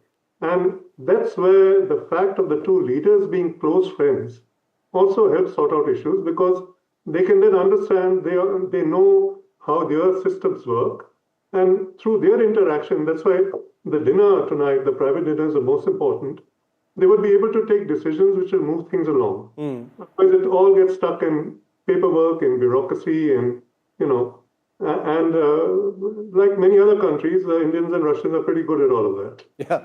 No, absolutely. And this is something that we're all very curious about. You know, the diplomats and the scholars have had a ringside view of some of these conversations. But, you know, us TV walas like to focus on some of these softer aspects because, you know, in many ways, the story is there. You know, the relationship is a very steady one. It's got a lot of continuity. But it's in these small little dinners and private conversations and riding in a car together that things sort of indicate what the future might bring. Shishir, do you want to add to that? You know, we know that tomorrow's delegation level talks and the summit level talks have a very structured kind of agenda. What would be your guess, Shishir, that the two leaders will be discussing over this private dinner, for instance? Look, I mean, you've used the right word, guess. But if you give me a long leash, or I'm taking a long leash, absolutely. My feeling is China will figure in this conversation. You know, we haven't talked about it much. We don't seem to. It's always, you know, US and this. My feeling is China will figure in this. Look, Russia has an amazing relationship with China. You know, just today I was told there are about 200 flights a week between China and Russia, whereas, you know, I think India is still probably in single figures. So, and obviously, while there was a lot of talk of India-China relationships, both prior and during the SCO summit, but the fact is that still we are very, very skeptical about that relationship. Now, can Russia play a role? I mean, can a troika emerge? Maybe, as I said, maybe I'm on a long leash on this. But my feeling is China would certainly be one of the issues which will be talked about but not reported. No, important, and I'm glad you brought China up. General Dillon, there's no conversation without China. The three leaders, Xi Jinping, Vladimir Putin, and Narendra Modi, met, you know, just a couple of months ago in Tianjin in China. So there's a lot of subject matter there as well. And I agree with Shishir when he says China is definitely going to come up. General Dillon? Yeah, I agree with Mr. Shishir too, but I will answer your question in two parts. Firstly, India bonhomie has to happen, or they have to come together. Now is the time. Three leaders in all three countries, very strong in their home constituency, and very, very strong and visibly tough leaders who can take decisions in the interest of their respective nations. So that's why I say if Russia, China, India, bonhomie or future collaboration has to happen, it has to happen now. Now coming to the second aspect. China is never in a hurry to mend relationships. China always believes that future generations will be more intelligent and more informed. So they will always bend the issues if it is not in their absolute interest to do it now. Now to bring it in India, China's absolute interest to deal with India on a level ground is what is most important. Unlike other neighbors of China, with whom China has mended their border areas, fences, and you know all the claims and counterclaims, India is a different country. We are equally powerful in economy or in military and other things. We are 1/6 of the world, they are 1/6 of the world. None of us would like to negotiate with the face having been lost. So that is most important. We must respect each other's sovereignty, we must respect each other's strength, and then negotiate. And again, I will say as a positive person, now is the time for these three countries to come together because of the respective leadership being very strong in their respective home constituency. If a leader is not strong at home, he cannot take strong decisions at international level. Well said. And I think that pretty much sets the flavor for the conversation between these two leaders and the countries they lead. Gentlemen, thank you very much for joining me on our rolling coverage for tonight. We continue at 10, but I just want to tell all our viewers that this is Vladimir Putin's first visit to India since the beginning of the Ukraine war. It's a key bilateral that has been set between the two leaders that takes place tomorrow. The day kicks off early in the morning. Here's a look at the man who shaped his own destiny.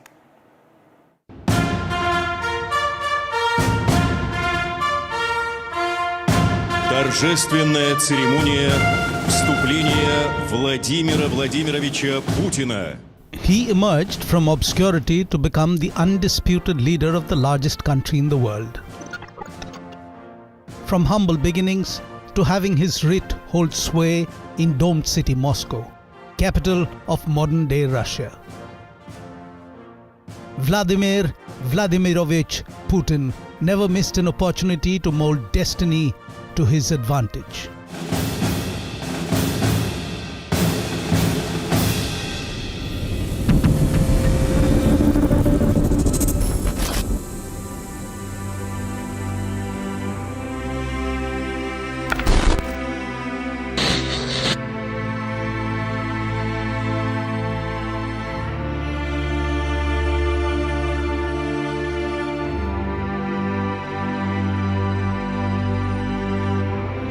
Vladimir Putin was born in 1952 in the Soviet city of Leningrad, still recovering from the shock and deprivations of World War II.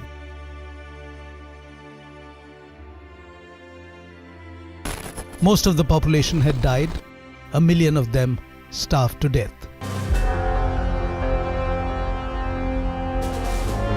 Putin's father had been badly injured in the war. His mother had nearly died of starvation. Living in a rat-infested apartment with 2 other families, Putin's family had no hot water, a broken-down toilet, and little or no heat.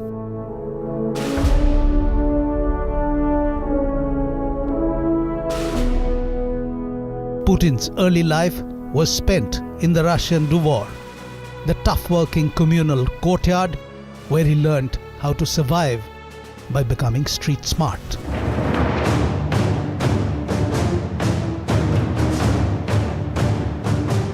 Early in life, he was attracted to Sambo, a martial art developed by the Soviet Red Army that combined judo with wrestling.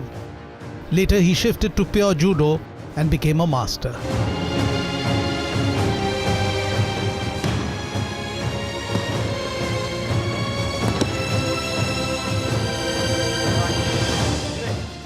On his 60th birthday, he was awarded the 8th Dan Black Belt, the highest rank in the sport, becoming the first Russian to have the honor.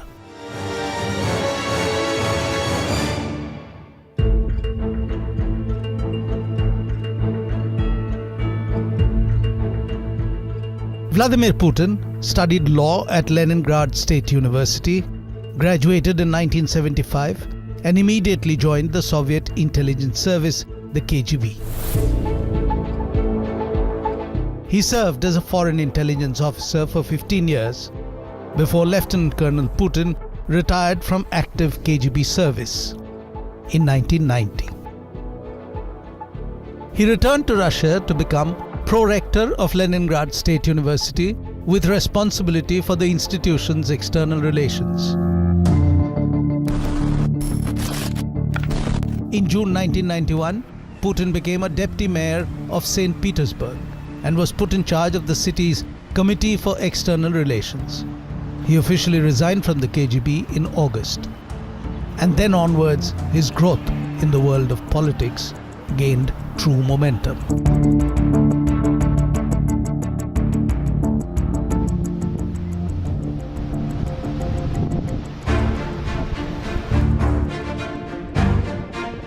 Vladimir Putin moved to Moscow to work in the Kremlin in the department that managed presidential property. In March 1997, Putin was elevated to Deputy Chief of the Presidential Staff. In July 1998, President Boris Yeltsin first made Putin the director of the FSB, the KGB's domestic successor, and soon after, Secretary of the influential Security Council.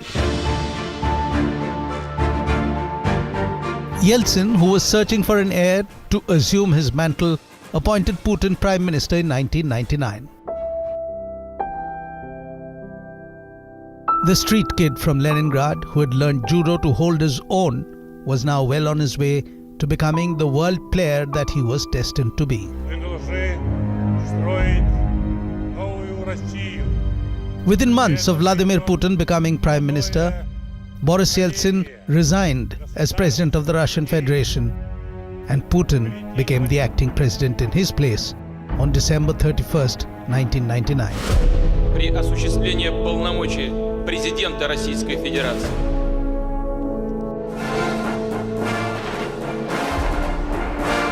Putin served 2 terms as Russia's president before stepping down to assume the position of prime minister. Russia's constitution then prohibited anyone from serving 3 consecutive terms as president. During his first 2 terms itself, President Vladimir Putin worked on restoring a sense of national pride and perception of Russia as a global power. At the same time, his policies and economic reforms saw Russian economy experience significant growth.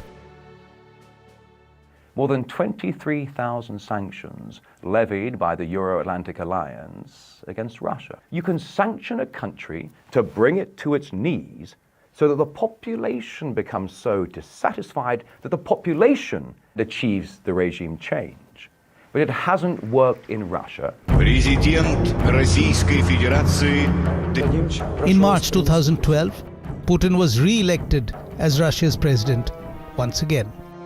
A constitutional amendment extended the presidential term from 4 to 6 years. Since then, Putin has won 2 other consecutive elections by impressive margins each time to remain president of Russia, a post that he still holds.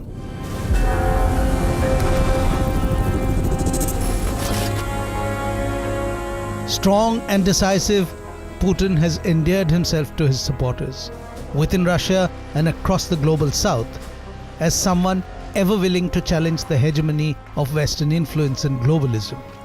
Vladimir Putin, the boy from an impoverished background, has by his own efforts today become the ultimate symbol of Russian national sovereignty.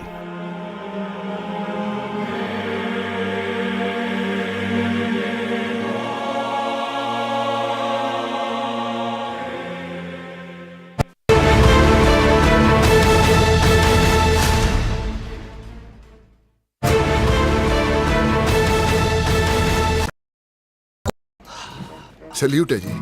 आप देश की रक्षा में जान लगा देते हैं और आप घर घर में तार लगाते हैं जी। ई बीम टेक्नोलॉजी से बनी, न जले न पिघले, सबकी रक्षा करे। हम सरहद पर लोगों की रक्षा करते हैं और आप देश के अंदर। सैल्यूट तो बनता है जी। अपार अणुशक्ति फायर प्रोटेक्ट वायर, अपार देश का तार।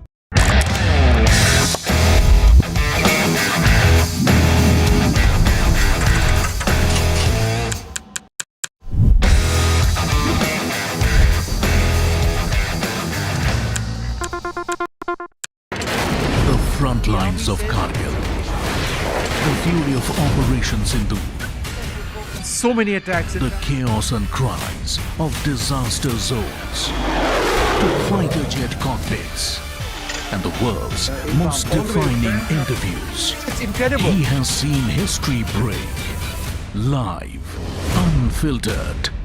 20,000 hours of live broadcasting. Welcome to Left, Right, Centre. Hard facts. War-struck country. Hard questions. In the Ukraine. 30 years of trust. In the Kargil area. North Ukraine. In France, in Italy. At Srinagar.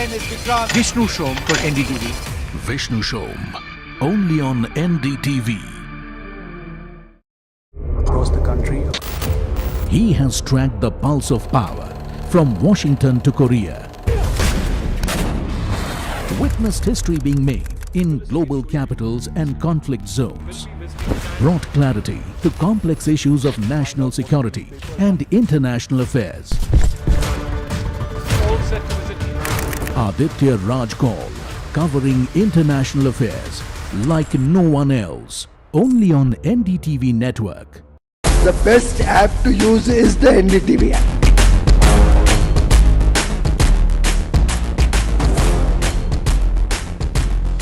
दुनिया भर में जब भी भारतीय media की चर्चा होती तो एनडीटीवी सबसे पहले जिक्र में आता है। मैं आपका बात से सहमत हूं। उल्टे हम भी जब विदेश जाते हैं, the best app to use is the NDTV app. 21 days in Kashmir. People have bombarded me, friends, with requests for an unfiltered list of things I saw and observed on the ground. Very special ground report from the line of control. There were some children who've lost limbs in the shelling. They are now India's smallest but possibly the most powerful crime family. Cough syrup has killed at least 25 children. Gaikwad साहब ऐसे मत कीजिए. Suddenly people are wondering about the weaponization of India-Pakistan cricket. We live and breathe elections. You will not believe your eyes or ears when I show you what I'm about to do. And for a country that has fought so many wars in the mountains and at high altitude, we're standing on the Indian Navy's newest warship. The line of control, Shiv Arur, NDTV.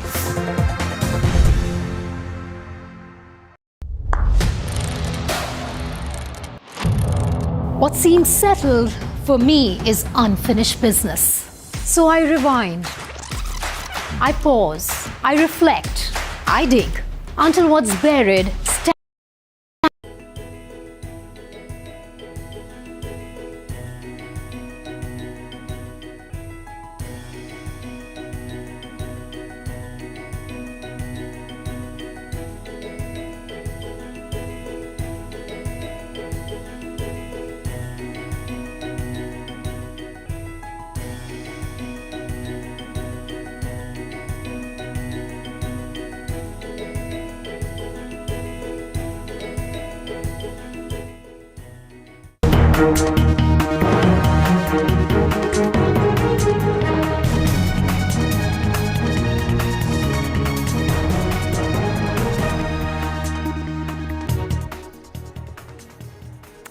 Good evening and welcome. Thanks very much for tuning in to NDTV. I'm Padmaja Joshi, and on every story that matters, the buck stops here. And our top focus today, even as the entire world is talking about that big Trump-Modi meeting that is to happen tomorrow, a shocking story is unfolding right here in our country, under our noses, in Tamil Nadu. It's a fight for the right to pray.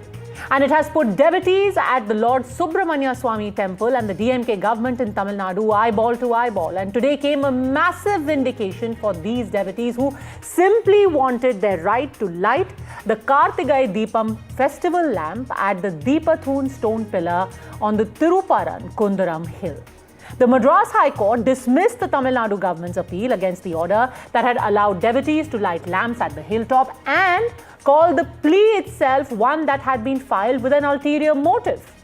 But the question is, what is that ulterior motive? Why would someone be stopped purely from lighting lamps at their temples? For that, you need to understand the background and the politics of this controversy. This Tiruparan Kundaram Hill has been a site contested by the Hindu devotees and the adjoining Muslim dargah. The hill houses the temple dedicated to Lord Subramanya Swami and the Sikandar Badusha Dargah. On Monday, though, the Madurai bench of the Madras High Court ordered that the temple administration should light the lamp at the Deepathun on Wednesday, and yet it did not happen. The temple administration was told by the court, light that lamp. Come 6 p.m., it did not happen. It simply did not happen. It did not happen despite a court order. It did not happen despite CISF cover being given to those who won their right to light the lamp, and they won that right from court. It was a court order. It did not happen in brazen contempt of that very court order. Today as well, the Madras High Court gave the state a second round of tongue lashing. To the argument that the lamp lighting would have created communal disturbance, the court reminded the state that communal harmony cannot be achieved by preventing one party from doing their religious function, and in fact, harmony is possible only by coexistence. Think about it. Despite 2 orders of the court, in fact now 3 orders of the court, why did devotees not get the simple the right to light a lamp? Even the court was forced to ask, once a year, if believers are lighting this sacred flame without affecting anyone, why is there any difficulty? Why should it be made so hard? But despite all of this, even as we speak, the state government has remained defiant. It has argued in court that not only did some people try to create a law and order situation, but the court's order itself was one of judicial overreach. They asked, how could the court, allow for the CISF or ask for the CISF to be deployed there in order to give security for those who were going to light the lamp. All of these arguments were struck down. The plea itself was dismissed. The plea was called one with an ulterior motive. Ultimately, it was the devotees who had a ruling in their favor. But despite all of this, imagine the courts have intervened. They have again and again questioned the intent of the government. But despite all of that, even as we speak, that lamp has not been lit. Now, the simple question you must ask yourself, what is the concern here? Is the concern really for upholding the law? And is that concern going to be fulfilled by being in contempt of the law, by actually defying the court? Or is there something far more sinister, in the words of the court, far more ulterior at play? You decide. செயல்படுது போலி மத சார்பின்மைக்காகவும் தேர்தலுக்காகவும் இந்த அரசாங்கம் தேவையில்லாத ஒரு பதட்டமான சூழ்நிலையை இந்த பெரும்பான்மை சமுதாய மக்கள் மீது ஏவி விடப்பட்டிருக்கிறது. இதில் இஸ்லாமிய அமைப்புகள் எல்லோரும் மிக வருத்தப்படுகிறார்கள். எனக்கு வேண்டிய எல்லோருமே இஸ்லாமியர்கள்லாம் தேவையில்லாத விஷயத்த பண்ணிட்டு இருக்காங்க அப்படின்னு சொல்றாங்க. இன்னைக்கு தர்கா பக்கத்தில் இருக்கு, எந்த விதமான பிரச்சனையும் இல்லை. யாரும் அங்கே போய் எந்த தொந்தரவு பண்ண மாட்டாங்க, அவசியமும் இல்லை. இது தீபத்தூண். ஆனால் அரசு வழங்கி நினைச்சிருக்கோம்னா எல்லை தூண் அப்படின்றாங்க. எல்லை தூணுன்னா அரசு வழக்கறிஞர் படிச்சிருக்காரு, அவருக்கு அறிவு இருக்காங்கிறது எனக்கு தெரியல. எல்லைக்கல்னா 4 பக்கத்துலையும் இருக்கும், தீபத்தூண்னாலும் ஒரு பக்கத்தில் இருக்கும். பேராசிரியர் இருக்கார், அவர் இன்னும் என்ன விட நல்ல விளக்கமாக சொல்லுவார். ஆக போலி மத சார்பின்மையில் தான் இன்னைக்கு இந்த அரசாங்கம் வாழ்ந்துட்டு இருக்கு. ஆயுள் காலம் நெருங்கிட்டு இருக்கு, கவுண்ட் டவுன் ஸ்டார்ட் ஆயிடுச்சு. No, this is the mischief played by the BJP and its alliance. The problem here is the local people are not happy with this, the entry of these people. They want to create trouble in the hill. Local people welcome. When they were chased away by the police, local people happily received it. They were with the police. Why should they trouble the local people? As if they are the saviors of Hinduism. They are not the saviors of Hindus. Joining us on the show today, we have Pradeep Bhandari, national spokesperson of the BJP, M.R. Venkatesh, advocate who's handling this matter. He, in fact, is the advocate for the devotees, Dushyant Sridhar, Vedic scholar, Dr. Kalanidhi Veeraswamy, member of parliament of the DMK and political analyst, Dr. Pulla Rao. Dr. Kalanidhi Veeraswamy, the first question naturally is to you. How can the court's orders be ignored in this fashion? Why aren't the devotees being allowed to light the lamp? Vanakkam to everybody. Let me start by saying that this court order is being questioned mainly because there was a case which was filed in 2014 and for a similar problem, and there was a judgment by a single judge saying that the present practice of lighting the lamp at the Uchipillayar Koil should be continued. And then this was challenged again, and in 2017 a 2-judge bench has given an order stating that the same practice should be continued, and the case was dismissed. So subsequently, now they have come again to another court where a single judge gives an order which violates what the 2-judge bench have ordered in 2017. So this has actually become a legal conundrum, because when you have 2-judge bench giving an order, it is something similar to saying like a 7-judge bench of the Supreme Court, that order is being violated by a single judge order by the Supreme Court. Sir, see, this cannot happen. As so we have asked for right clarifications. Now, on the 4th of December 2025, the court, a 2-judge bench, has asked for the lamp to be lit. And in fact, I want to read out some of the observations made today. In fact, some of the things said in the order today.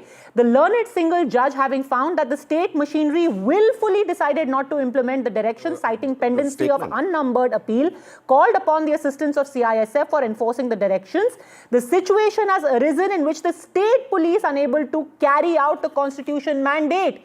Here you've got the court saying that the government is willfully ignoring what the court has said, and your police is unable to carry out the constitutional mandate. The question is why? Even as we speak, and that's the big breaking news right now, even as we speak, the prohibitory orders have not been removed from that area. The people who were there to light the lamp, they are not being allowed. And the local officials there are saying, we are going in appeal, so we are not going to allow you to carry out the lighting of a lamp which has been allowed to you by the court. The law of the land allows these devotees to light the lamp, Dr. Kalanidhi Veeraswamy, and your police is stopping them. Why? Okay, I will answer that. See, the lighting of the lamp has been happening in this Uchipilliyar Koil for the last several decades, if not a century. And this new order is stating that it should be lit in a new place, which has not been in vogue for several decades. So now when there is a controversy like this and there is local tensions over there, the local authorities are best suited to understand how the sentiments are playing over there. And the court order also, if you just read Justice G.R. Swaminathan's order, he has said that the petitioner and 10 other people can go to the temple and to the hill and they can light the lamp. But if you see, there were hundreds of people who have gone there carrying several So you're saying that the local administration knows better than the court? Because you made the same argument yesterday. Today that argument was shot down. In fact, when it comes to the whole idea of communal harmony, you have made that argument. And the court has very specifically said communal harmony can't be achieved by restricting religious acts. It has to be done with both sides acting together. See, this is the same attitude with which the Ram Temple issue was approached, where everybody, the thousands of people who went there desecrated the mosque over there. This is the same kind of a judgment which caused the problem which is happening in Manipur, where a judge had given a verdict about a reservation policy which changed the things over there. Where with the greatest of respect, sir, are you saying that the court doesn't know this? What has been happening for 2 years? Are you questioning the wisdom of the court that has not once, not twice, but thrice said that this deep should be lit? Are you questioning the wisdom of the court? No, no, it is not about the question of questioning the wisdom of the court. We are basically saying that this particular judge, he has given this order where there have been several allegations, accusations about him by retired chief justices. But are you questioning the integrity of the judge? Are you now questioning the integrity of the judge? No, it is not me questioning. There is one Justice K. Chandru who has made this observation. I am only telling you what. Sir, it was a two-judge bench. Spoken about him. It's a two-judge bench. Are you questioning the integrity of both the judges? No, two-judge bench has dismissed the appeal of the state government. Exactly. The state government has you appealed saying that the deep should not be lit, and they dismissed your petition. And the state government feels that. Let me finish, madam. The problem which is happening over there is something which can lead to a law and order problem. And if you look at this, even the Sabrimala case, there was a Supreme Court direction for women to be permitted. But the Kerala government could not do that because of the problems which were being faced by them. Okay, let me open this up. Let me quickly get in MR Venkatesh. MR Venkatesh, ultimately it is the discretion of the government. And I'll come to you, Pradeep Bhandari, on the political aspect of this as well. It is the discretion of the government. They know better what is happening on the ground and they fear a law and order situation. Padmaja, I am before Justice Swaminathan and technically I'm on my legs before him. So I will be very brief and to the point. This case is over 102 years. First thing, let me correct you or my learned friend, Mr. Veeraswamy. Civil court in 1923 gave a judgment in favor of the Hindus. It went up to the Privy Council and it was affirmed. Then in 1996, Justice Kanakaraj, a single judge of Madras High Court, said, barring the dargah, you can light the Kartikai Deepam anywhere 15 meters away from the dargah. He said, just keep a 15-meter buffer zone and light the lamp anywhere. Now, this Deepatun on inspection by Justice Swaminathan, who went there personally, estimates it's more than 50 to 60 meters. This is the first thing. Second thing, the hill itself is revered as Lord Shiva. The hill itself is Lord Shiva. People don't know this. This is a hillock like Tiruvannamalai. This is a hillock which is revered as Lord Shiva.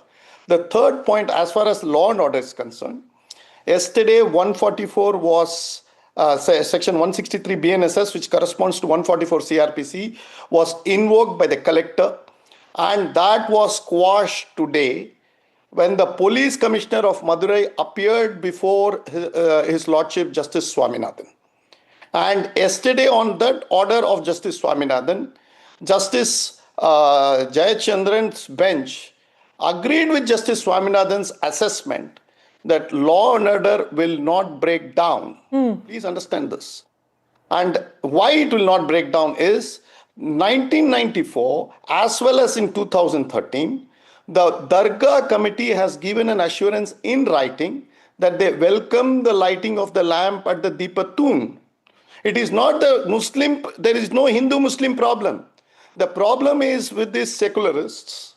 The problem is with Dravidian parties who care two hoots about the constitution, who care two hoots about courts, care two hoots about the law and order situation, and they think it is their fundamental right to trample on the Hindu sentiments. Dr. What Veeraswamy, happened? How are you saying that? How are you saying that, sir? Dr. Veeraswamy is very clear that right now the situation on ground is volatile, which is why these precautions have been taken. Am I right? No, that is his assessment. Please understand. He is a politician. He can speak whatever he wants. And I am not here to buy his diarrhea. I am here to tell you very clearly that Veeraswamy is not the authority. The authority is the court and courts. And if you want, if the constitution... I am not. I have never claimed myself to be the authority. No, please keep quiet, sir. I didn't interfere. You please keep quiet. You will listen to me. If it requires that a constitutional order of the court, that is what Justice Jayachandran observes, that tomorrow if you have to say that if I have to do something which is intra-vires the constitution, it is the responsibility of the state government to ensure that. Otherwise, my advice to Mr. Veeraswamy's party is resign and go. Say that you are not able to uphold the law and order. Dr. Veeraswamy, the intent is not about law and order, it's about politics. It is not about politics, and they are saying that we are people absolutely about politics. It is only about pandering to the Muslim votes. Hinduism. But one second, sir, now I am talking. You can kindly keep quiet. You kindly keep quiet. No. You cannot bullshit. Interrupted upon when you had the liberty to ask me to keep quiet. You cannot intervene when I am replying. I will also demand that. Let's keep it parliamentary. You are intervening when I am replying, and if this is how you are going to be conducting your debate, I don't think there is any point in even having a discussion about this. This is not called a debate. You are shouting over me. The order has to be followed. Please understand that. If this is what you want, I will leave the floor to you where you can talk the whole point. You can throw all kinds of rubbish on the DMK party and the government over here, and I will keep listening. If that is what you want, I can keep quiet for the whole period of this time. Dr. Veeraswamy, intent is political. The charge against you is you are doing it for appeasement of politics. Kindly ask the gentleman to complete whatever accusations or whatever he was leveling. Yes, go on, respond. There is no accusation against you. It's only contempt against you for the type of politics and branding that you do. You bring down the stature of Tamil Nadu. That is the charge. Dr. Veeraswamy. You don't respect court orders. Dr. Veeraswamy, respond. Can I respond now? Yes. So you are talking about a government which for the last 4.5 years, the temples are all under the protection of the government of Tamil Nadu. And the government of Tamil Nadu is being headed by the DMK party. And the amount of work which has been done in the temples, especially our HRNC minister, Mr. Shega Babu, who is an ardent devotee of Lord Muruga and Lord Ayyappa, he has done yeoman amount of work where not even any BJP ruled states, they would have had that amount of work which is being done for the temples in Tamil Nadu.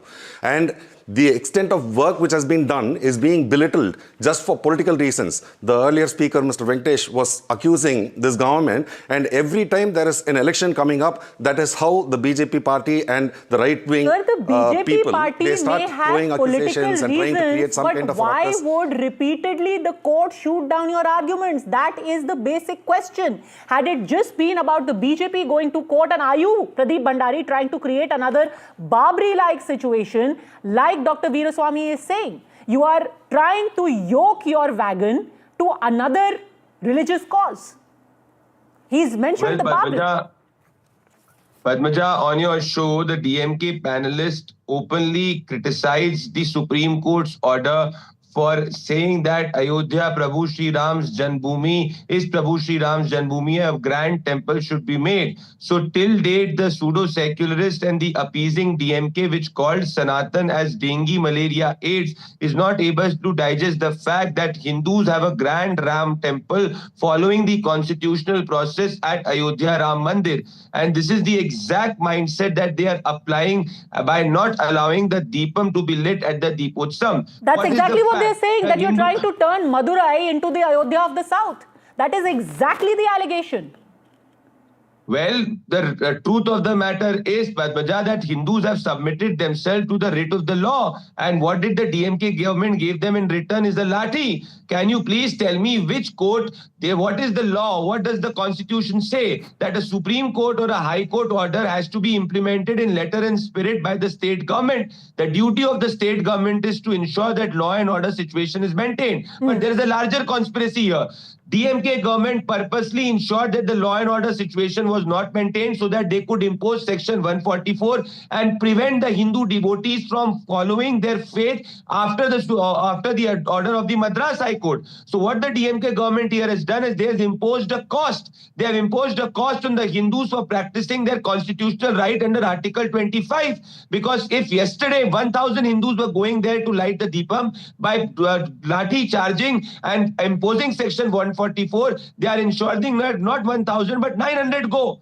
Now please tell me that had they practiced the same barometer, had it to do with another faith? No. Did the Hindus not follow the law? They followed the law. Did the Hindus not follow the constitutional process? They followed the constitutional process. Whose responsibility was it to maintain this law and order in 10 seconds? This exact mindset of sensitive areas, not able to apply the law, it was followed by the Congress party. That is why you could not have an Ayodhya Ram Mandir for decades.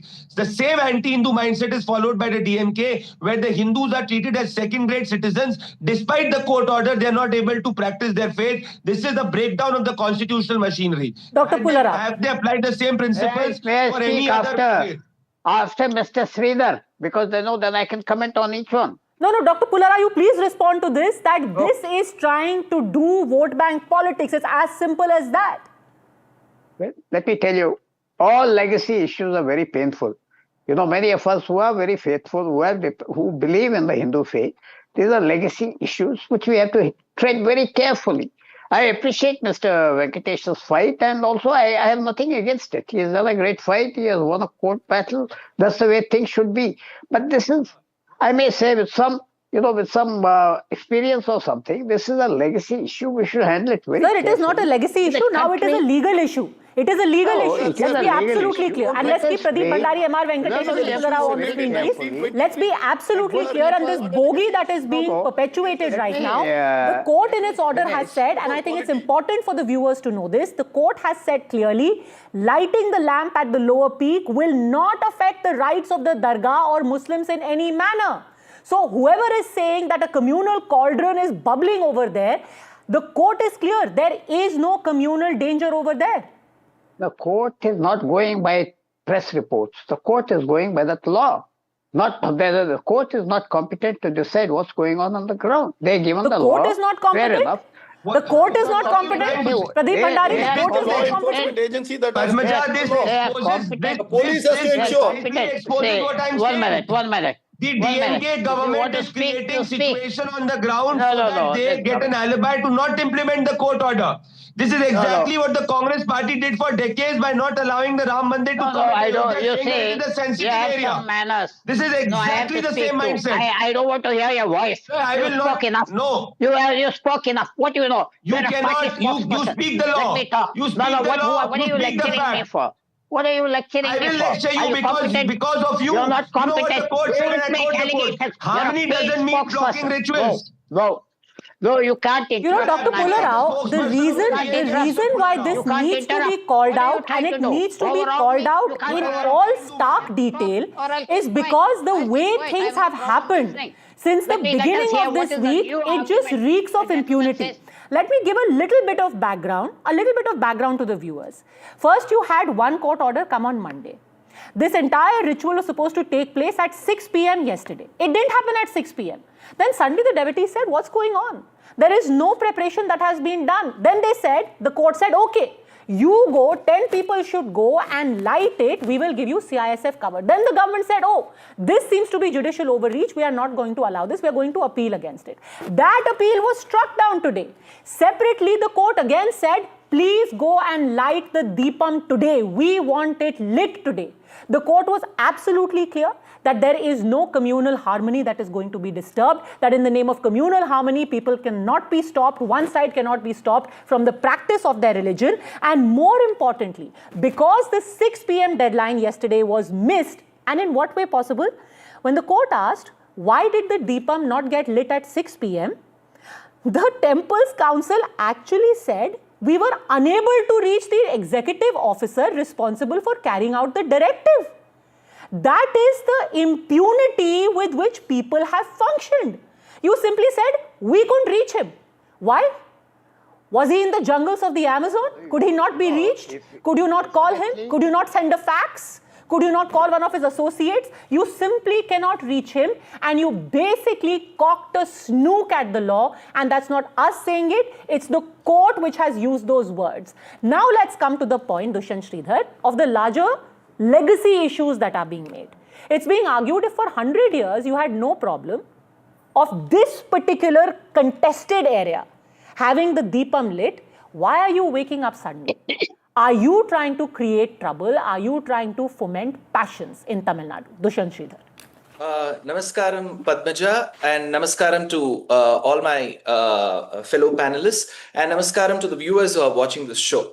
First of all, you don't expect anything remarkable from a government where a sitting minister on stage with the HRNC minister on stage calls Sanatana Dharma as AIDS and cholera. You don't expect much. And when their own family members speak and recite verses in Sanskrit, the son calls the language dead. Is absolutely an oxymoron, and that is visible on stage. And coming to the point, this is a temple which has been venerated for over 2,000 years, Padmaja.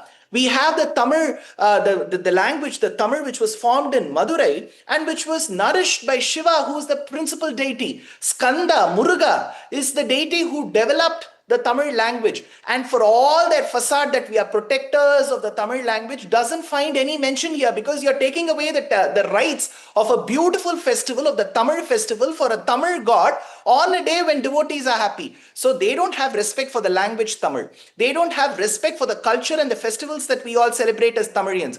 They don't have any respect or any knowledge of the literature. People who call legacy issues cannot even tell what is the name of the deity in the temple, what is the name assigned by the poets, and they will just keep rambling because of their age. Age has nothing to do with wisdom. It's just pure expertise in the scriptures and the literature with which you talk. And to me, as a Hindu, I feel not belonging to any political party. I can tell you this is a big setback for the Hindus, because they have elected a government which is absolutely against their rights. Why? That's their motive. That's their motive. This language protection, Tamil culture, all the shields that they use is not true at all. Principally against, because when you have a festival for the Tamil god Murugan, that is not celebrated, and what you do as a protection is to Sikandar Alauddin Shah, who for 30 years between 1336 and 1378 massacred the Tamilians, and all of this is recorded in history. And you are there to protect that, who has no connection with the Tamil language, and you don't have the audacity to celebrate a Tamil festival which is meant for the Tamil people. Dr. Veeraswamy. It's, absolutely a double edge. No, it is actually shameful that the person is spitting so much of venom about this government. But anyway, I will answer this. This government, like I had told earlier, that they have the ones who have done the... Sir, if you want to keep talking, I will keep quiet and I will keep quiet the whole show, sir. No problem at all. We have no problems. You can rant and rave how much ever you want. You want me to keep quiet? I will stay quiet. You conduct the show with only the other three people talking about DMK party and blaming us. I have absolutely no problem. Can you speak about the verses in Tamil that were quoted by Jnana Sambandar about the deity? Because you don't believe in the literature. Quote. Dr. Veeraswamy. Please quote. No, he's talking about some Jnana Sambandar, what he quoted. I am not here for a religious contest about who is a bigger Hindu or whatever. You mean to say that everybody who knows about Jnana Sambandar, what he quoted is... To the panel, you should have that knowledge, not everybody. Sir, you can kindly go ahead and talk. I mean, like, you finish talking and then I will speak. Sir, Mr. Veeraswamy, it is better for your own dignity. You keep your mouth shut. That is better for you. Okay. Let's please treat each other with respect, but very humbly, you want me to Dr. keep my mouth shut? Veeraswamy. I'm perfectly fine with that. I will be perfect. It will be perfectly fine for me. No, because Dr. Veeraswamy, it is your government which is in the dock. Let's be absolutely clear. There are people who are livid today because there is a sense of disbelief that you go to court, you fight the legal fight, and despite that, a government holds you back even as we speak. And that's the other big news coming in right now.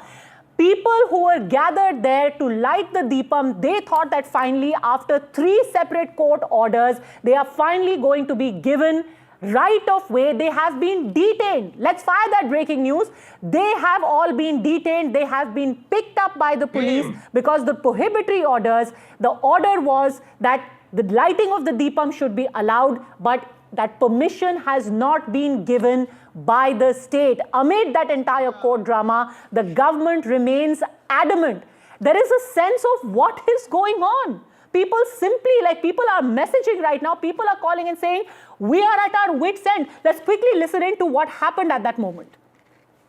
Dramatic scene just outside the Tirupparamundram hill top. They are, even after Madurai bench of Madras High Court ordered revoking of 144 and asked the police commissioner to give protection to the petitioner to light the Deepam in top of the hill. Police officials here say they won't allow, they are going to appeal against the order of revoking of 144. So they strictly say they won't allow anyone to go to the top of the hill, and they say they have to wait still as police on behalf of police officials, they are going to appeal against the revoking of 144 order.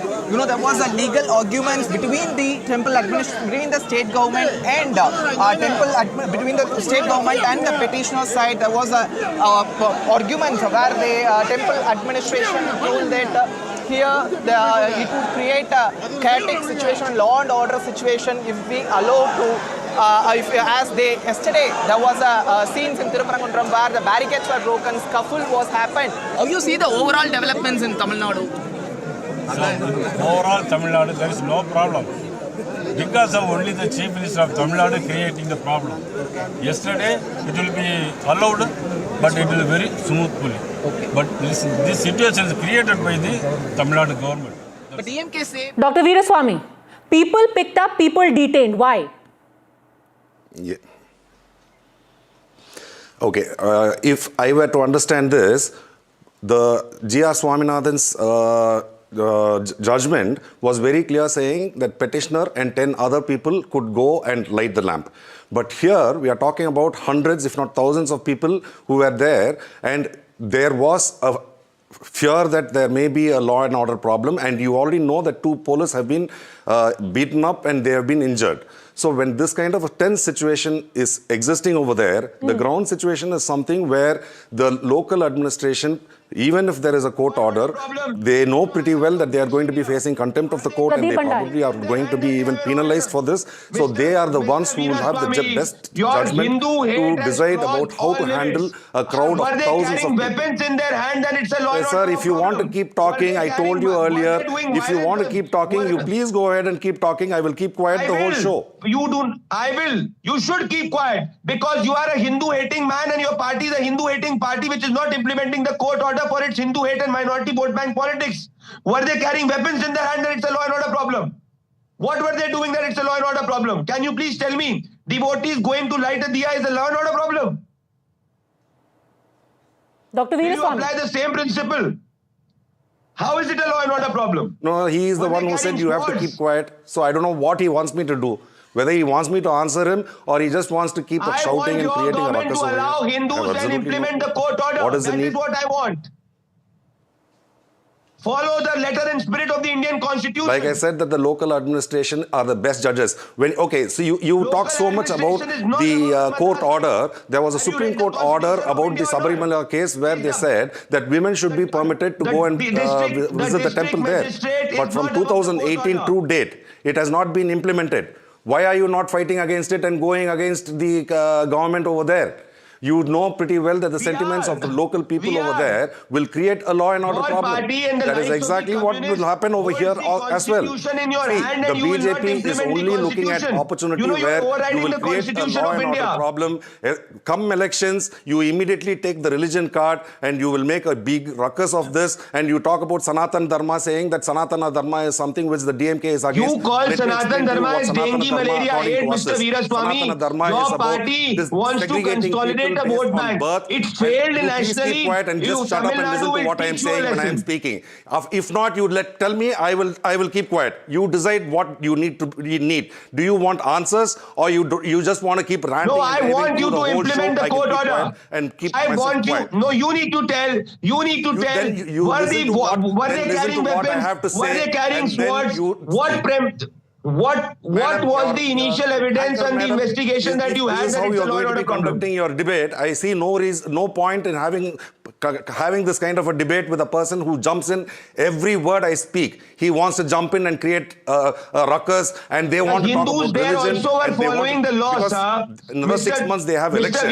They are looking at this as an opportunity to make a big issue out of this kind of problem. And they are thinking that they will score brownie points, but let me tell you that people of Tamil Nadu are much wiser than what you are. They will understand, and you are talking about a government where in a population of about 87% of the people are Hindus. You think that we are trying to appease Muslims. What kind of stupid logic is that? You think that if we are against the Hindus, 87% of the people, yes, you are. You think that the people over there would be voting this party again into power? Come 2026, you see what will happen. Congress also used to be voted into India. That did not make Congress a pro-Hindu party. Place where they can win even a single seat over here. Fair. Because the people of Tamil Nadu are aware about the BJP's treachery and the things that they are doing, wherever they go, they end up with riots, they end up with mayhem, and they end up in violences. This is what has happened throughout wherever you are. You create such religious tensions and create disharmony among the people. This is what BJP does. Dr. Veeraswamy, that in the upcoming assembly elections in Tamil Nadu next year, you win, you sweep, you form the government. After the results, will you allow for the Deepam to be lit at that spot? Madam, you have to understand this. Court proceedings is something I'm not even talking about till after the elections. I am talking about, see, if there is going to be a Supreme Court, this case has to have its logical conclusion. A political issue for the I'm BJP, sure that you have to exhaust all your legal recourse. I am asking and then we will, best of luck to you. The government will take a decision on that. Let the elections. Will you allow the Hindus of Tamil Nadu, the devotees of that area, to light the lamp? Will you allow them then? With your party back in power, it has already been an election issue for the BJP you are making party, it sound as will you allow them? Can I respond on that? Yes. It is not like as if the deep has not been lit. It has been lit in one place for the last 100 years, and all of a sudden you come and you are creating a ruckus saying that it should be lit in another place. We are saying that we will have our legal recourses, and when we have a legal recourse where there is a High Court order, and when we can appeal against that in the Supreme Court, let us wait it out till we have the legal Mr. Veeraswamy, with that logic, if one of your leaders is caught by the Enforcement Directorate and caught by the Enforcement Directorate until the time the court does not give a verdict in Supreme Court, will you agree that your leader should be in jail? Do you agree that your leader should be in jail and you will not appeal? No, once again, the enforcement Is directorate, one of your the leaders enforcement directorate is a who's tools caught of the by the BJP enforcement where directorate you prima use facie it is only corrupt. to victimize With that opposition logic, members, you are where you changing go the ahead and do prima that. We have facie already seen principle that. of law. You have arrested some of our ministers Mr. under the Veeraswamy, are you using saying the that an enforcement individual directorate. from your Not party only from our who's party, caught by the all enforcement opposition directorate ruled is states behind are bars being the targeted case by is the not gone to ED, the and Supreme I know Court. pretty He well is that corrupt within in the it. next 6 months we are going to have several more ministers and probably members of parliament also where they are going to be arrested before the elections. The law will From take some its own cases, course. and you will say that But these you people tell- are all corrupt and they were doing all kinds of Sir, you nonsense. please Yes, you fight are your corrupt political people. battles with each other, but why are you dragging simple devotees, simple people, the man on the street into all of this? They are not politically aligned. They just want their right to worship. One, by the way, from the court, through the legal route. This is not some extra constitutional move they are making. Dushyant Sridhar responding. Two very quick points. From the hillock, from the bottom, local when we go people over towards the there top, are actually there are very two happy that pillars, stone these pillars. people have been The chased out of topmost this- stone that pillar is place. referred to as Deepatun in all our scriptures. The one that was lit yesterday is midway, which is called as Mokshatun. Clearly, the inscription states that on the day of Kartigai, the Deepatun has to be lit. Just because 50 plus years it has been lit midway, it doesn't make it right. Point number one. Point number two, the person on the panel said, you have to give others a chance to speak. We have to follow the rules of the debate. Then following the rules, the court orders is also an important thing. When you want the rules to be followed in a debate, why not follow that on ground? And that's the simple question. Final question I will leave with M.R. Venkatesh. The argument now being made is 10 people were allowed. Why did 1,000 go? That is what precipitated the situation. No, it did not. It's a blatant lie. And I think only a DMK person can lie to his teeth just like that. People were assembling there since afternoon, hoping that the lamp will be lit. And this order was passed on 1st of December. But when people assembled there and there was no sign of any movement from the temple authorities, we moved a contempt petition at 5, which was heard at 6. An order was passed at 6:05 or 6:07 by the learned single judge, directing that 10 devotees can go up the hillock and light the lamp, along with the CISF personnel. But by that time, huge crowd has gathered. And who allowed this crowd to gather? It is the police. It is a mistake of the police. The learned judge asked, I will pass an order for the entire town to be vacated. The police would not agree. The learned ASG would not agree. So please understand that this is a diabolical plot by the DMK government, its legal officers, its police officers, to ensure that the fundamental rights of the Hindu petitioner is deprived. We will fight till the end. We are determined to fight it legally. We will fight it through the media. We will take it to the People's Court. We will ensure that the downfall of the DMK government is done. Vetrivel Muruganuku Arohara. But the government is saying you will create a law and order problem. They will again appeal against it. They're appealing against the order you got today. See, the DMK government talking about law and order is the most funny thing. It's the world's valuable oxymoron. The DMK government is known to break laws. It has done with impunity on the. What happens to the court then? Have we privatized the courts? Have we done away with the courts? What happened to Article 226? Do we say that the Constitution of India is burnt? Are we saying that it is no longer in force? Are we saying the court orders need not be followed? Are we saying that the IAS and the IPS need not have to have any, the executive need not report anything to the courts in such mandamus issued by the courts? What are we talking about? Okay, the problem with Mr. Meerasamy, he is a politician, he can get away with any nonsense. But the courts will not allow such nonsense. That's the problem. Well, the law of the land ultimately will prevail, has to prevail. The politics aside, Correct. whatever the considerations here are about elections or otherwise, this is the fundamental right of people in this country to practice their religion without any fear or favor. And it's the court of this land which has said clearly that if communal harmony has to be maintained, it cannot be a one-way street. You cannot have one side being stopped from exercising their basic right. still hoping that the last word and justice comes from the court. Thanks very much, gentlemen, for joining me. The other big story that we've been tracking here on the channel, a grand gesture for Russian President Vladimir Putin, where Prime Minister Modi today broke protocol to receive him at the Palam technical area. He, in fact, greeted Putin with a handshake, a warm embrace. Both of them left the airport together in the same vehicle. The Russian president, in fact, rode in the vehicle of the Indian PM. Remember, Prime Minister Modi is hosting a private dinner for Putin after his arrival in New Delhi. And on that, let me go straight across now to Ravi Agrawal, Editor-in-Chief of Foreign Policy magazine, joining us now on NDTV. Ravi Agrawal, thanks very much for speaking to us. President Putin is in India soon after he had two very interesting men meeting him. What do you think he'll be telling Mr. Modi about that meeting today with Jared Kushner and Steve Witkoff? Or is that even on the table? I don't know that he's necessarily going to pass on details that have been discussed with the United States about Ukraine with India. My guess is that what this summit is really about, first of all, it's an annual summit. It's happened 23 times before. It just so happens that this is the first time that Putin is coming to India since he launched a war in Ukraine. What is significant here is that India is not a signatory of the ICC, the International Criminal Court, which means that Putin can travel safely to India without risk of being arrested for the crimes that he's committed in Ukraine.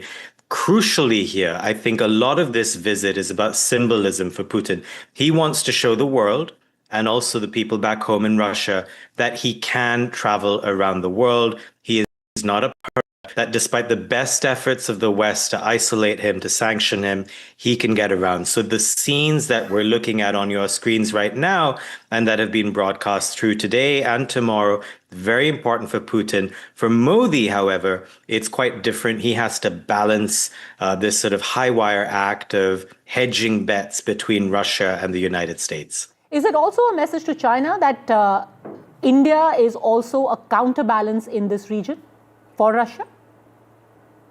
I mean, it is to some degree, but not as much in this particular case because Russia and China are extremely close right now. There is no way that Russia could continue the war in Ukraine without clear support from China in a military sense. And of course, because of purchases of Russian crude.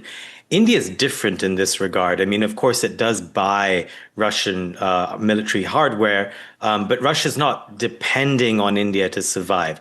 And it's worth keeping in mind that in the last few weeks, India has dramatically reduced its purchases of Russian crude. Reliance Industries, of course, has stepped back from some of its private sector purchases as well. And all of that is because of pressure from the United States as President Trump tries to bear down on Putin and impose more pain on the Russian economy as a way of having a bit of leverage in these negotiations with Ukraine. What do you think Donald Trump would be thinking right now when he looks at these pictures of especially the Russian president riding along with Mr. Modi in his vehicle? I wouldn't make too much of this because remember, just a few months ago, Putin was in the United States, in Alaska, riding in the Beast, in President Trump's car, the president's car. And, you know, so those images which were seen around the world and people like me and many others criticized the White House for hosting President Putin in the way that it did without really leading to any massive breakthroughs in negotiations over Ukraine. So if the American president could do that, I see no reason why the Indian prime minister can't do that. You know, each country is allowed to do as it pleases. I think the bigger takeaway from this really is that we're entering a world in which the United States is no longer the sole hegemon. A world in which many countries like India, we call them middle powers in academia, there are countries that feel that they need to hedge their bets, that they can't rely just on America or just on the West, and they need to have multi-aligned relations with many other countries. India has long actually tried to do that and must be feeling vindicated to a degree in having that kind of setup in its foreign policy. However, there are limits to this. You can't be everyone's friend and expect that to not collide at some point. And the era we're entering of war, basically several wars on multiple continents, means that geopolitical choices are more likely to collide today than they were 3, 4, 5 years ago. How do you suspect? Collide how for India? collide because for the last 25 years, India has been trying to move closer and closer to the United States while maintaining a close friendship with Russia. That collided when Russia invaded Ukraine and the United States wanted to put a lot of pressure and sanctions on Russia, and it expected India to go along with the pressure campaign. India did not. But India could not continue that sort of independent policy indefinitely without some consequences. The consequences are the tariffs, the American tariffs on India this year, which in many ways have derailed a 25-year trend of the United States and India moving closer together. So that is the collision I'm describing, where you can have a foreign policy that, you know, is a la carte, picks and chooses your friends, but in a world in which there is conflict, that becomes much harder to do. But isn't this visit supposed to offset exactly that collision? To some degree. But remember, India is still reducing its purchases of Russian oil. Again, there's a lot of symbolism here for both the Indian domestic audience, for the Russian audience, also for a global audience. But ultimately, you know, India's reality remains the same. It needs cheap oil. It is going to have to find it somewhere. Longer term, the bet that India needs to make is still one in which the United States is the world's biggest economy. The United States still has dominance in key areas of technology, whether it's AI, whether it's semiconductors, whether it's cloud computing. Russia is not an economy of the future. Let's be clear. Yes, it has hydrocarbons and fossil fuels, but longer term, India is going to have to figure out a way to work with the United States. Of course, the United States itself is not static. President Trump has been a huge disruptor to the system, but you can imagine that 3 years from now or 8 years from now, there could be a change. And India needs to keep some of its options open, but it can't write off the United States either. But Russia disagrees with that. Their view is that right now, economically, they are far more trustworthy, far more sturdy than at least Europe, if not America. Look, trustworthy in that the Russia-India relationship has indeed stood the test of time. From a Russian perspective, I get that. From an Indian perspective, I understand the loyalty. However, India must ask itself, is Russia an economy of the future? And look, part of the reason why the Russian economy hasn't entirely collapsed in the last 3 years is that it has transformed itself into a wartime economy. So a lot of its investments are going into defense infrastructure, into arms production, into arms sales. It has, of course, doubled down on fossil fuels. But again, these are not longer term things that are going to work out well for Russia. In the longer term, when this war eventually ends, Russia may still be relatively siloed from the rest of the global economy. It can't only depend on China and India to some degree. There are lots of problems there that could make Russia an unstable partner in the future. Remember, Putin won't stay in power forever, and he has been an incredibly repressive leader. He has thrown people into a meat grinder of a war with not much care for domestic human rights. At some point, that is going to catch up with Russia. And so if you are looking to deal with Russia, you don't want to ignore that. All right. For now, thanks very much, Ravi Agarwal. It'll be interesting to see over the next 24 hours the reactions. More importantly, what is the outcome of the meetings that we'll have here and how the world and America in particular reacts. For joining us with your perspective from Washington, Ravi Agarwal, it's been a pleasure. All right, that's it then on today's edition. But remember, when it comes to any big news story, when it comes to foreign policy, it's NDTV. The buck stops here. Time for a break.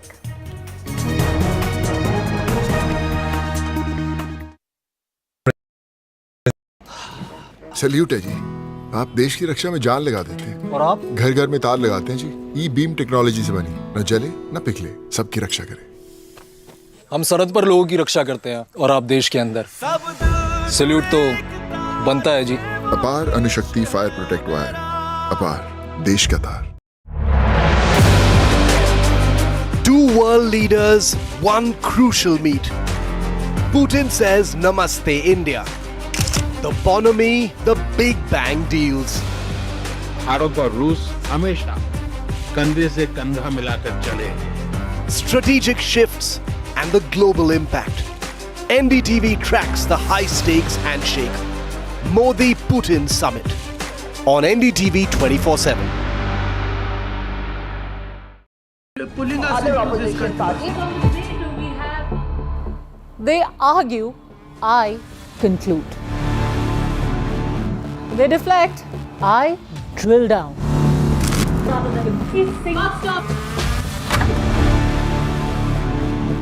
This isn't a free-for-all. It's a reckoning. No filler, no fog. Only the facts and where they lead. Every night at 9, the case closes because the buck stops here. I don't sugarcoat. I shoot straight and tell you stories the way they need to be told. Unfiltered, unafraid, unmissable. That's how I roll. Watch me, Priyanka Deo, on NDTV World. Namaste. I just feel very privileged in the film industry, an industry that I'm extremely proud of. I'm honored to receive this prestigious award. I feel overwhelmed that the NDTV has chosen me for this very special award. Thank you so very much. This means a lot to me. It's a great honor and a great privilege. Really blessed to get this, and I'm really happy. This is one of the few moments I'm going to be humble, so please record this properly, guys. आज का दिन सबसे पहले जो foot soldiers, जो presiding officers और जो team है उनको सेलिब्रेट करने का है. And the NDTV Indian of the Year Award 2025 goes to NDTV Indian of the Year 2025 19 दिसंबर सिर्फ NDTV नेटवर्क पर.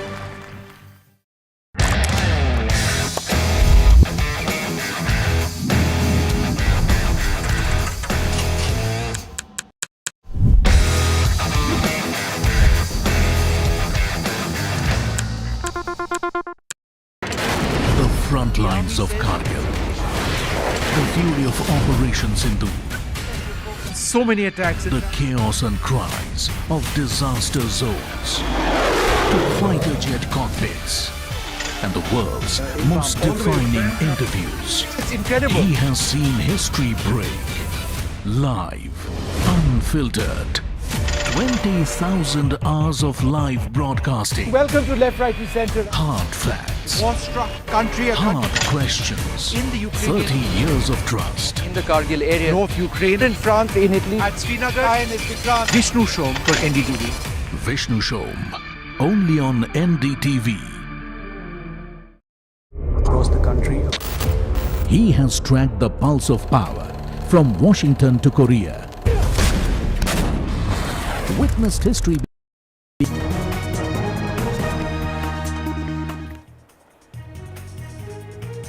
The Congress party today expelled Palakkad MLA Rahul Mamakuttathil from the party in a definitive attempt to draw a line under a serial sexual predator scandal that has haunted the United Democratic Front opposition in Kerala since August.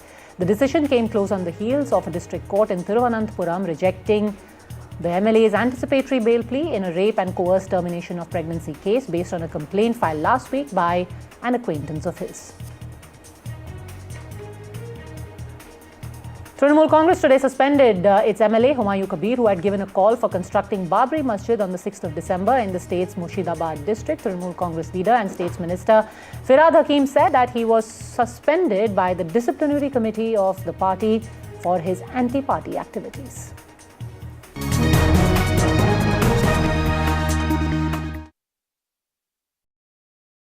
The best app to use is the NDTV app.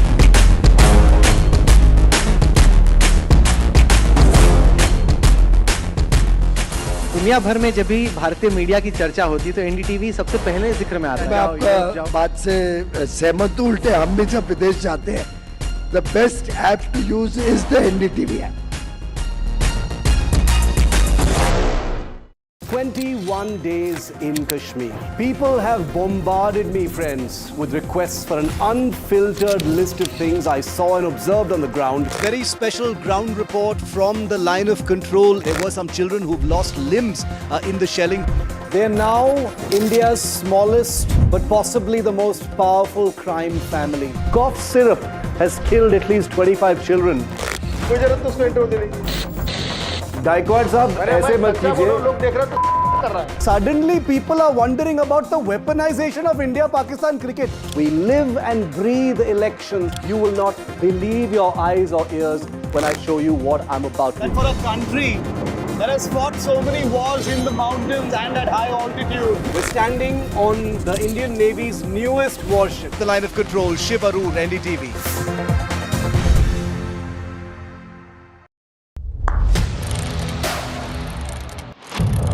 What seems settled for me is unfinished business. So I rewind, I pause, I reflect, I dig until what's buried stands up to be counted. Breaking ground, not just headlines, the meaning behind them. This is Breaking Ground with me, Vedika Sood.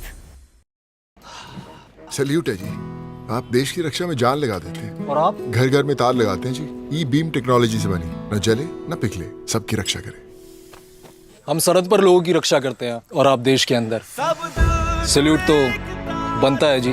अपार Anushakti fire protect wire, अपार देश का तार। Two world leaders, one crucial meet. Putin says Namaste India. The bonhomie, the Big Bang deals. Bharat और रूस हमेशा कंधे से कंधा मिलाकर चले. Strategic shifts and the global impact. NDTV tracks the high-stakes handshake. Modi-Putin summit on NDTV 24x7. Pulling us into this country. They argue, I conclude. They deflect, I drill down. Stop. This isn't a free-for-all. It's a reckoning. No filler, no fog. Only the facts and where they lead. Every night at 9, the case closes because the buck stops here. I don't sugarcoat. I shoot straight and tell you stories the way they need to be told. Unfiltered, unafraid, unmissable. That's how I roll. Watch me, Priyanka Deo, on NDTV World. Namaste. I just feel very privileged in the film industry, an industry that I'm extremely proud of. I'm honored to receive this prestigious award. I feel overwhelmed that the NDTV has chosen me for this very special award. Thank you so very much. This means a lot to me. It's a great honor and a great privilege. Really blessed to get this, and I'm really happy. This is one of the few moments I'm going to be humble, so please record this properly, guys. आज का दिन सबसे पहले जो foot soldiers, जो presiding officers जो team है, उनको सेलिब्रेट करने का है.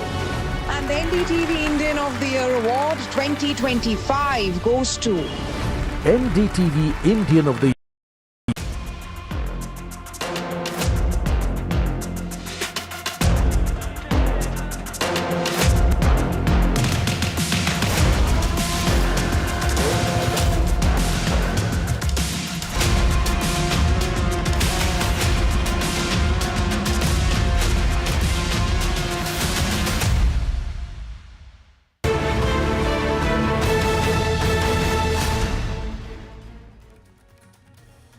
Good evening. Welcome to Left, Right and Centre. Throughout this evening, we've been tracking the arrival of the Russian President Vladimir Putin to India. It is a very important visit by a very important leader, one of the most important countries as far as India and our foreign policy is concerned. Prime Minister Narendra Modi was at the airport to receive the Russian President. President Putin got into his car, Prime Minister Modi's car, and both went off to his house where there was a dinner which the Prime Minister hosted for the Russian President. The business end of this visit is going to be tomorrow. Tomorrow is going to be the day when President Putin and Prime Minister Modi hold the India-Russia summit, the annual summit. There'll also be the India-Russia business summit that's being held parallelly. The Russian president will be given a ceremonial welcome on the forecourt of the Rashtrapati Bhavan at about 9 or shortly after 9 a.m. tomorrow. And then he visits Rajghat as well. And later on in the evening, prior to his departure, he'll be hosted by the President of India at Rashtrapati Bhavan towards the evening, where there'll be a ceremonial banquet before he departs for Russia. So that's what's expected tomorrow. That's the business end of all the developments. Today, in a sense, was all about atmospherics. We've got that wonderful picture on both sides of the screen. One on the left is of what took place in Tianjin a couple of months back, when Prime Minister Modi was in the vehicle of President Putin. But now it's the other way around, with Prime Minister Modi in the vehicle, with President Putin in the vehicle of Prime Minister Modi. So the images on your screen, President Putin arrived in India shortly before 7 p.m. This evening, and then they drove off straight. There was that hug as well. The Prime Minister was waiting for him. Now, you can expect this, or you should assume that this would have been the case, and indeed it was. This is something which the Prime Minister reserves for his closest international partners. Russia is quite clearly one of them. So not only did the Prime Minister greet President Putin at Palam Airport, both traveled with each other. It's a gesture that's been reserved for the Russian president and a few other international leaders. Let's take a look at the bonhomie between the two leaders, not just today, but in the past.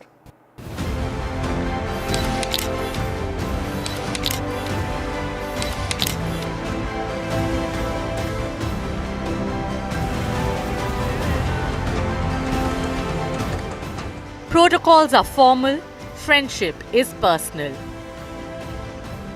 Prime Minister Modi surprised Kremlin with a personal touch to President Putin's welcome in Delhi, breaking set protocols. As Putin walked down the aircraft, Prime Minister Modi waited for him at the tarmac with open arms and a beaming smile. And then the much-anticipated hug between the two leaders. A warm bear and tiger tango moment. Prime Minister broke another protocol, and the two leaders travelled in the same car from the airport to the Prime Minister's residence, diving straight into an animated conversation.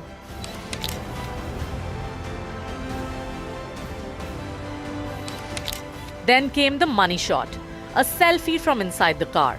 The two powerhouse leaders beaming and smiling. But travelling in the same car and taking pictures has become sort of a habit for the two friends.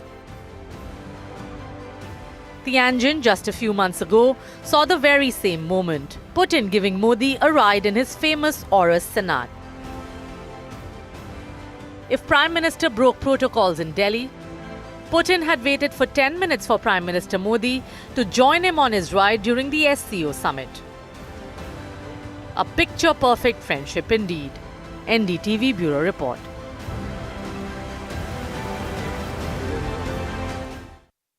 Well, what can be expected in this visit? It is an important one. I'm joined in the studio. Roman Volkov is a Russian entrepreneur. He's been living in India for the last couple of years. Ajay Malhotra, former Indian ambassador to Moscow. We've got Dr. Sudhir Mishra, the current and Air Marshal R. G.K. Kapoor. Thank you all very much for being with us.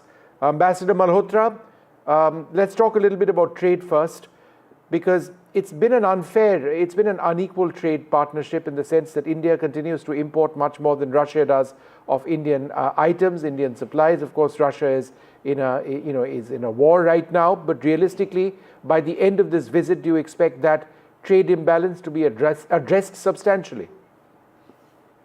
Vishnu, when you trade, both sides benefit. You agree on a price which the buyer and the seller think is mutually beneficial and advantageous, and then you have a deal, and then trade takes place. So in this case, I wouldn't worry too much about the so-called imbalance, because India benefits from that imbalance. I mean, it would be frankly quite ridiculous if we are trying to remove the imbalance by asking the Russians to curtail oil imports. We are benefiting from that because of the lower price at which we've been buying so far. So unlike in other cases, I wouldn't say that we need to reduce Russian imports, but perhaps we need to increase Indian exports. Yeah, exactly. That's what I'm asking. And that's what needs to be done. We're looking at pharma, we're looking at agriculture, we're looking at automotive components. Is that something that's realistically going to be addressed in this visit, Ambassador? It will be addressed, but the success rate, I would say, from 5 billion Indian exports, you might get to 7 or 8 billion. But suddenly going up 7 or 10 times, like the Russian exports to us went up because of a purchase of a large quantity of oil, which is very beneficial to us. Sure. So in the other direction, I don't see it taking place, except there are a few commodities where we can do well. For example, pharma, fertilizers, importing from there, but pharma from us, some agricultural produce. Shrimp, for example, has great perspective out there. And I'm looking at items where we have, our industry might have suffered due to the sanctions and the tariffs being put by the Americans. So certainly you have textiles and hosiery, you would have food products and seafood in particular, and you would have maybe items like carpets, for example, or handicrafts that go to USA, which can easily be redirected here and would have a ready market for them. All right. But in agricultural products also, there are many out there. Sure. Russia needs now, for example, potatoes, pomegranates, and other such items, and we will be happy to provide them. Yeah. Dr. Mishra, for example. Sure. So just give me one moment and let me keep the strike rotating. Dr. Sudhir Mishra, is a DRDO chair emeritus, but he's also India's BrahMos man. Somebody who's had a decisive role in bringing into our country and developing with the Russians a state-of-the-art weapon system that in fact went on to define a part of Op Sindoor. Dr. Mishra, BrahMos stands for Brahmaputra Moskva. It's technology which was originally Russian but then became very Indian. How did that partnership work in the context of two friendly allies working together on state-of-the-art technology? Good evening, Vishnu. Before I answer your question, I would like to highlight that we are witness to a second most watched, photo op. The first was between Trump and Putin. Putin was common. This is the second one. Now, to answer the question, actually, we did not do any technology transfer in the case of BrahMos. We did the joint development. You see, I can call it as a first FDI in the defense. It was approximately $150 million way back, about 27 years back in 1998. Right. The second thing is we divided the work proportion to the investment. So 50% of the missile has been developed in India by DRDO and is given to BrahMos. So it's a real joint venture, not technology transfer. What makes it different is that we are very ably supported in the development of BrahMos subsystem by DRDO. So we created a project, a separate project, which was working dedicatedly only for the BrahMos program. And the best of the manpower came from DRDO to BrahMos, and they really added to the technical JV apart from the financial JV. But Dr. Mishra, what was the Russian technology which came along with the missile, which obviously was at the core of the missile itself? For example, the Seeker was initially Russian, now it's Indian. So how did you progress from Russian to Indian tech? You see, it's a very long story. Dr. Kalam witnessed one engine being developed in erstwhile Soviet Union, and any vehicle which flies in the air, it is made and designed based on the power available. So both the sides, Dr. Kalam and his counterpart, Dr. Yefremov, he decided that we would design the world's fastest, most advanced cruise missile around this engine. So the engine and the Seeker means the electronic subsystem which identifies the target. it came from Russia. And rest of the subsystems like guidance, navigation, the aerostructure, all the softwares, onboard computers, navigation systems, and all the certification processes, they were developed in India. The structure is Godrej. The structure was built by Godrej, yes. or is built by Godrej, right? There are many companies like Godrej, L&T, WEM Technologies, Anant Technologies, and there are about 200 companies which are involved in the manufacturing of the subsystems of BrahMos Aerospace. It's possibly the best and most successful sort of joint development of a weapon system. I'll come back to you in a moment. I just wanted to go across to Roman, who's been waiting very patiently. What are your expectations of this visit? Yeah, I think this visit is very logical in current circumstances, but business was working 24/7 since past 20 years between Russia and India. Yes, right now we see improvement because, for example, I came from Moscow shifted from Moscow to Delhi to build e-commerce platform in iron and steel. Before that, we were doing this in Russian market. We were the largest one in the trading steel in the e-commerce space. But we shifted to India because we saw huge potential not only in export-import between Russia and India, but also in Indian market itself. Yeah. And this is very amazing, like to see how Indian economy is growing. But Roman, tell me one thing. At the heart of the relationship is the people-to-people relationship. We are all talking about defense and we are talking about trade and oil and sanctions. But being a Russian in India, does it feel like being at home? Maybe not the air pollution, but otherwise. Yeah, so exactly. I mean, this is one thing which I'm really grateful to India, because here you feel really at home. So people treat you very well. So I think from the first day, and I met thousands of entrepreneurs in India, and I haven't met any kind of wrong kind of relationship. So in terms of relationship, it was very, very like maintaining, very warming. Yeah. So this is amazing. Air Marshal Kapoor, one of the most important weapon systems for India during Op Sindoor was the S-400. That's been a Russian import directly. And even though we don't expect a defense deal, for more Russian S-400 systems now, it certainly seems to be something on the cards.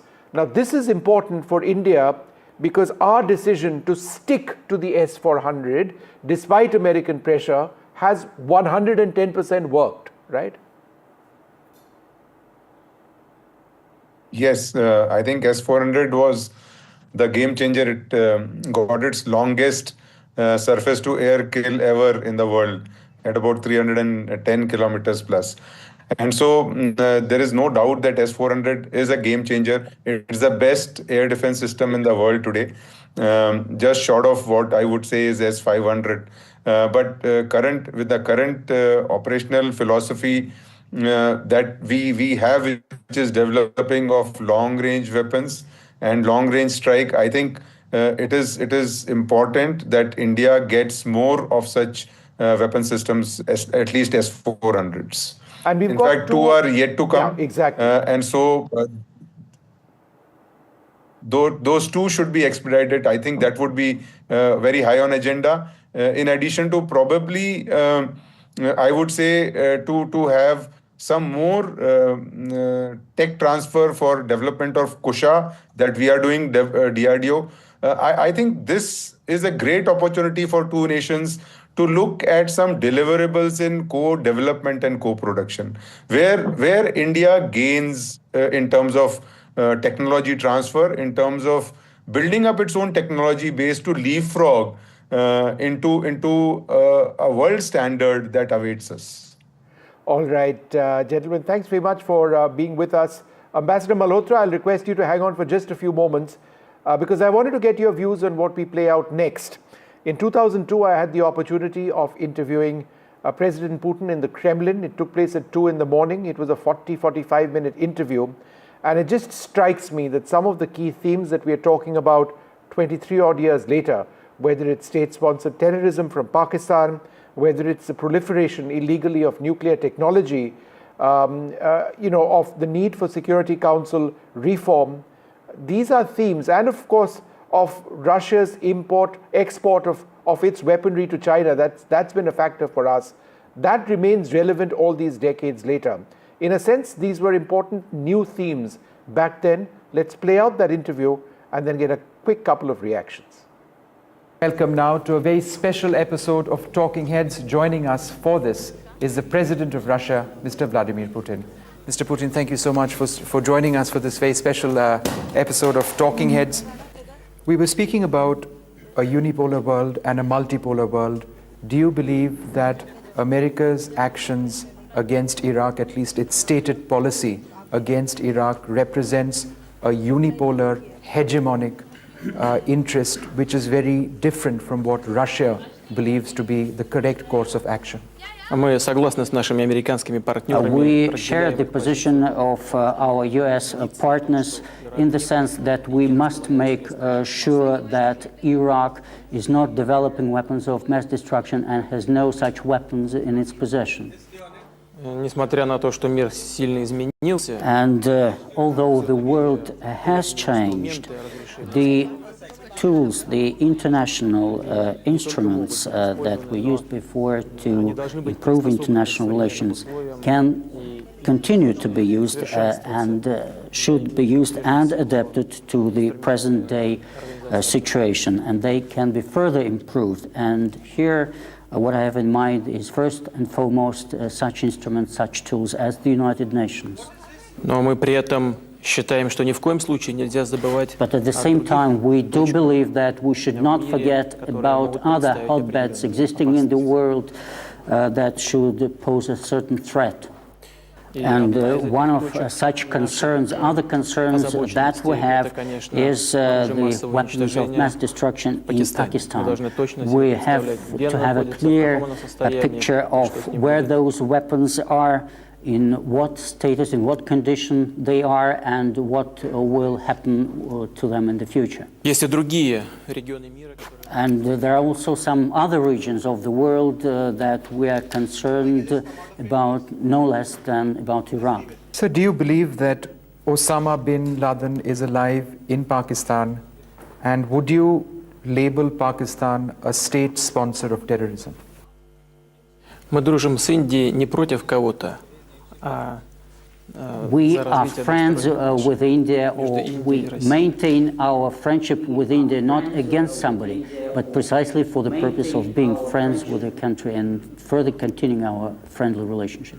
Но негативное влияние в прежние годы. But the negative influence that Pakistan used to exercise in neighboring Afghanistan in previous years, including support of Taliban, are well-known facts. Ясно, и мы это хорошо знаем, что Осама бен Ладен не просто активно it is quite obvious, and we are fully aware of the fact that Osama bin Laden not just actively cooperated with Taliban, but he was part of the whole system. President Putin, in the past, you have spoken of a strategic relationship between India, China, and Russia. What really do you mean by this strategic relationship? Китай наш сосед, Индия.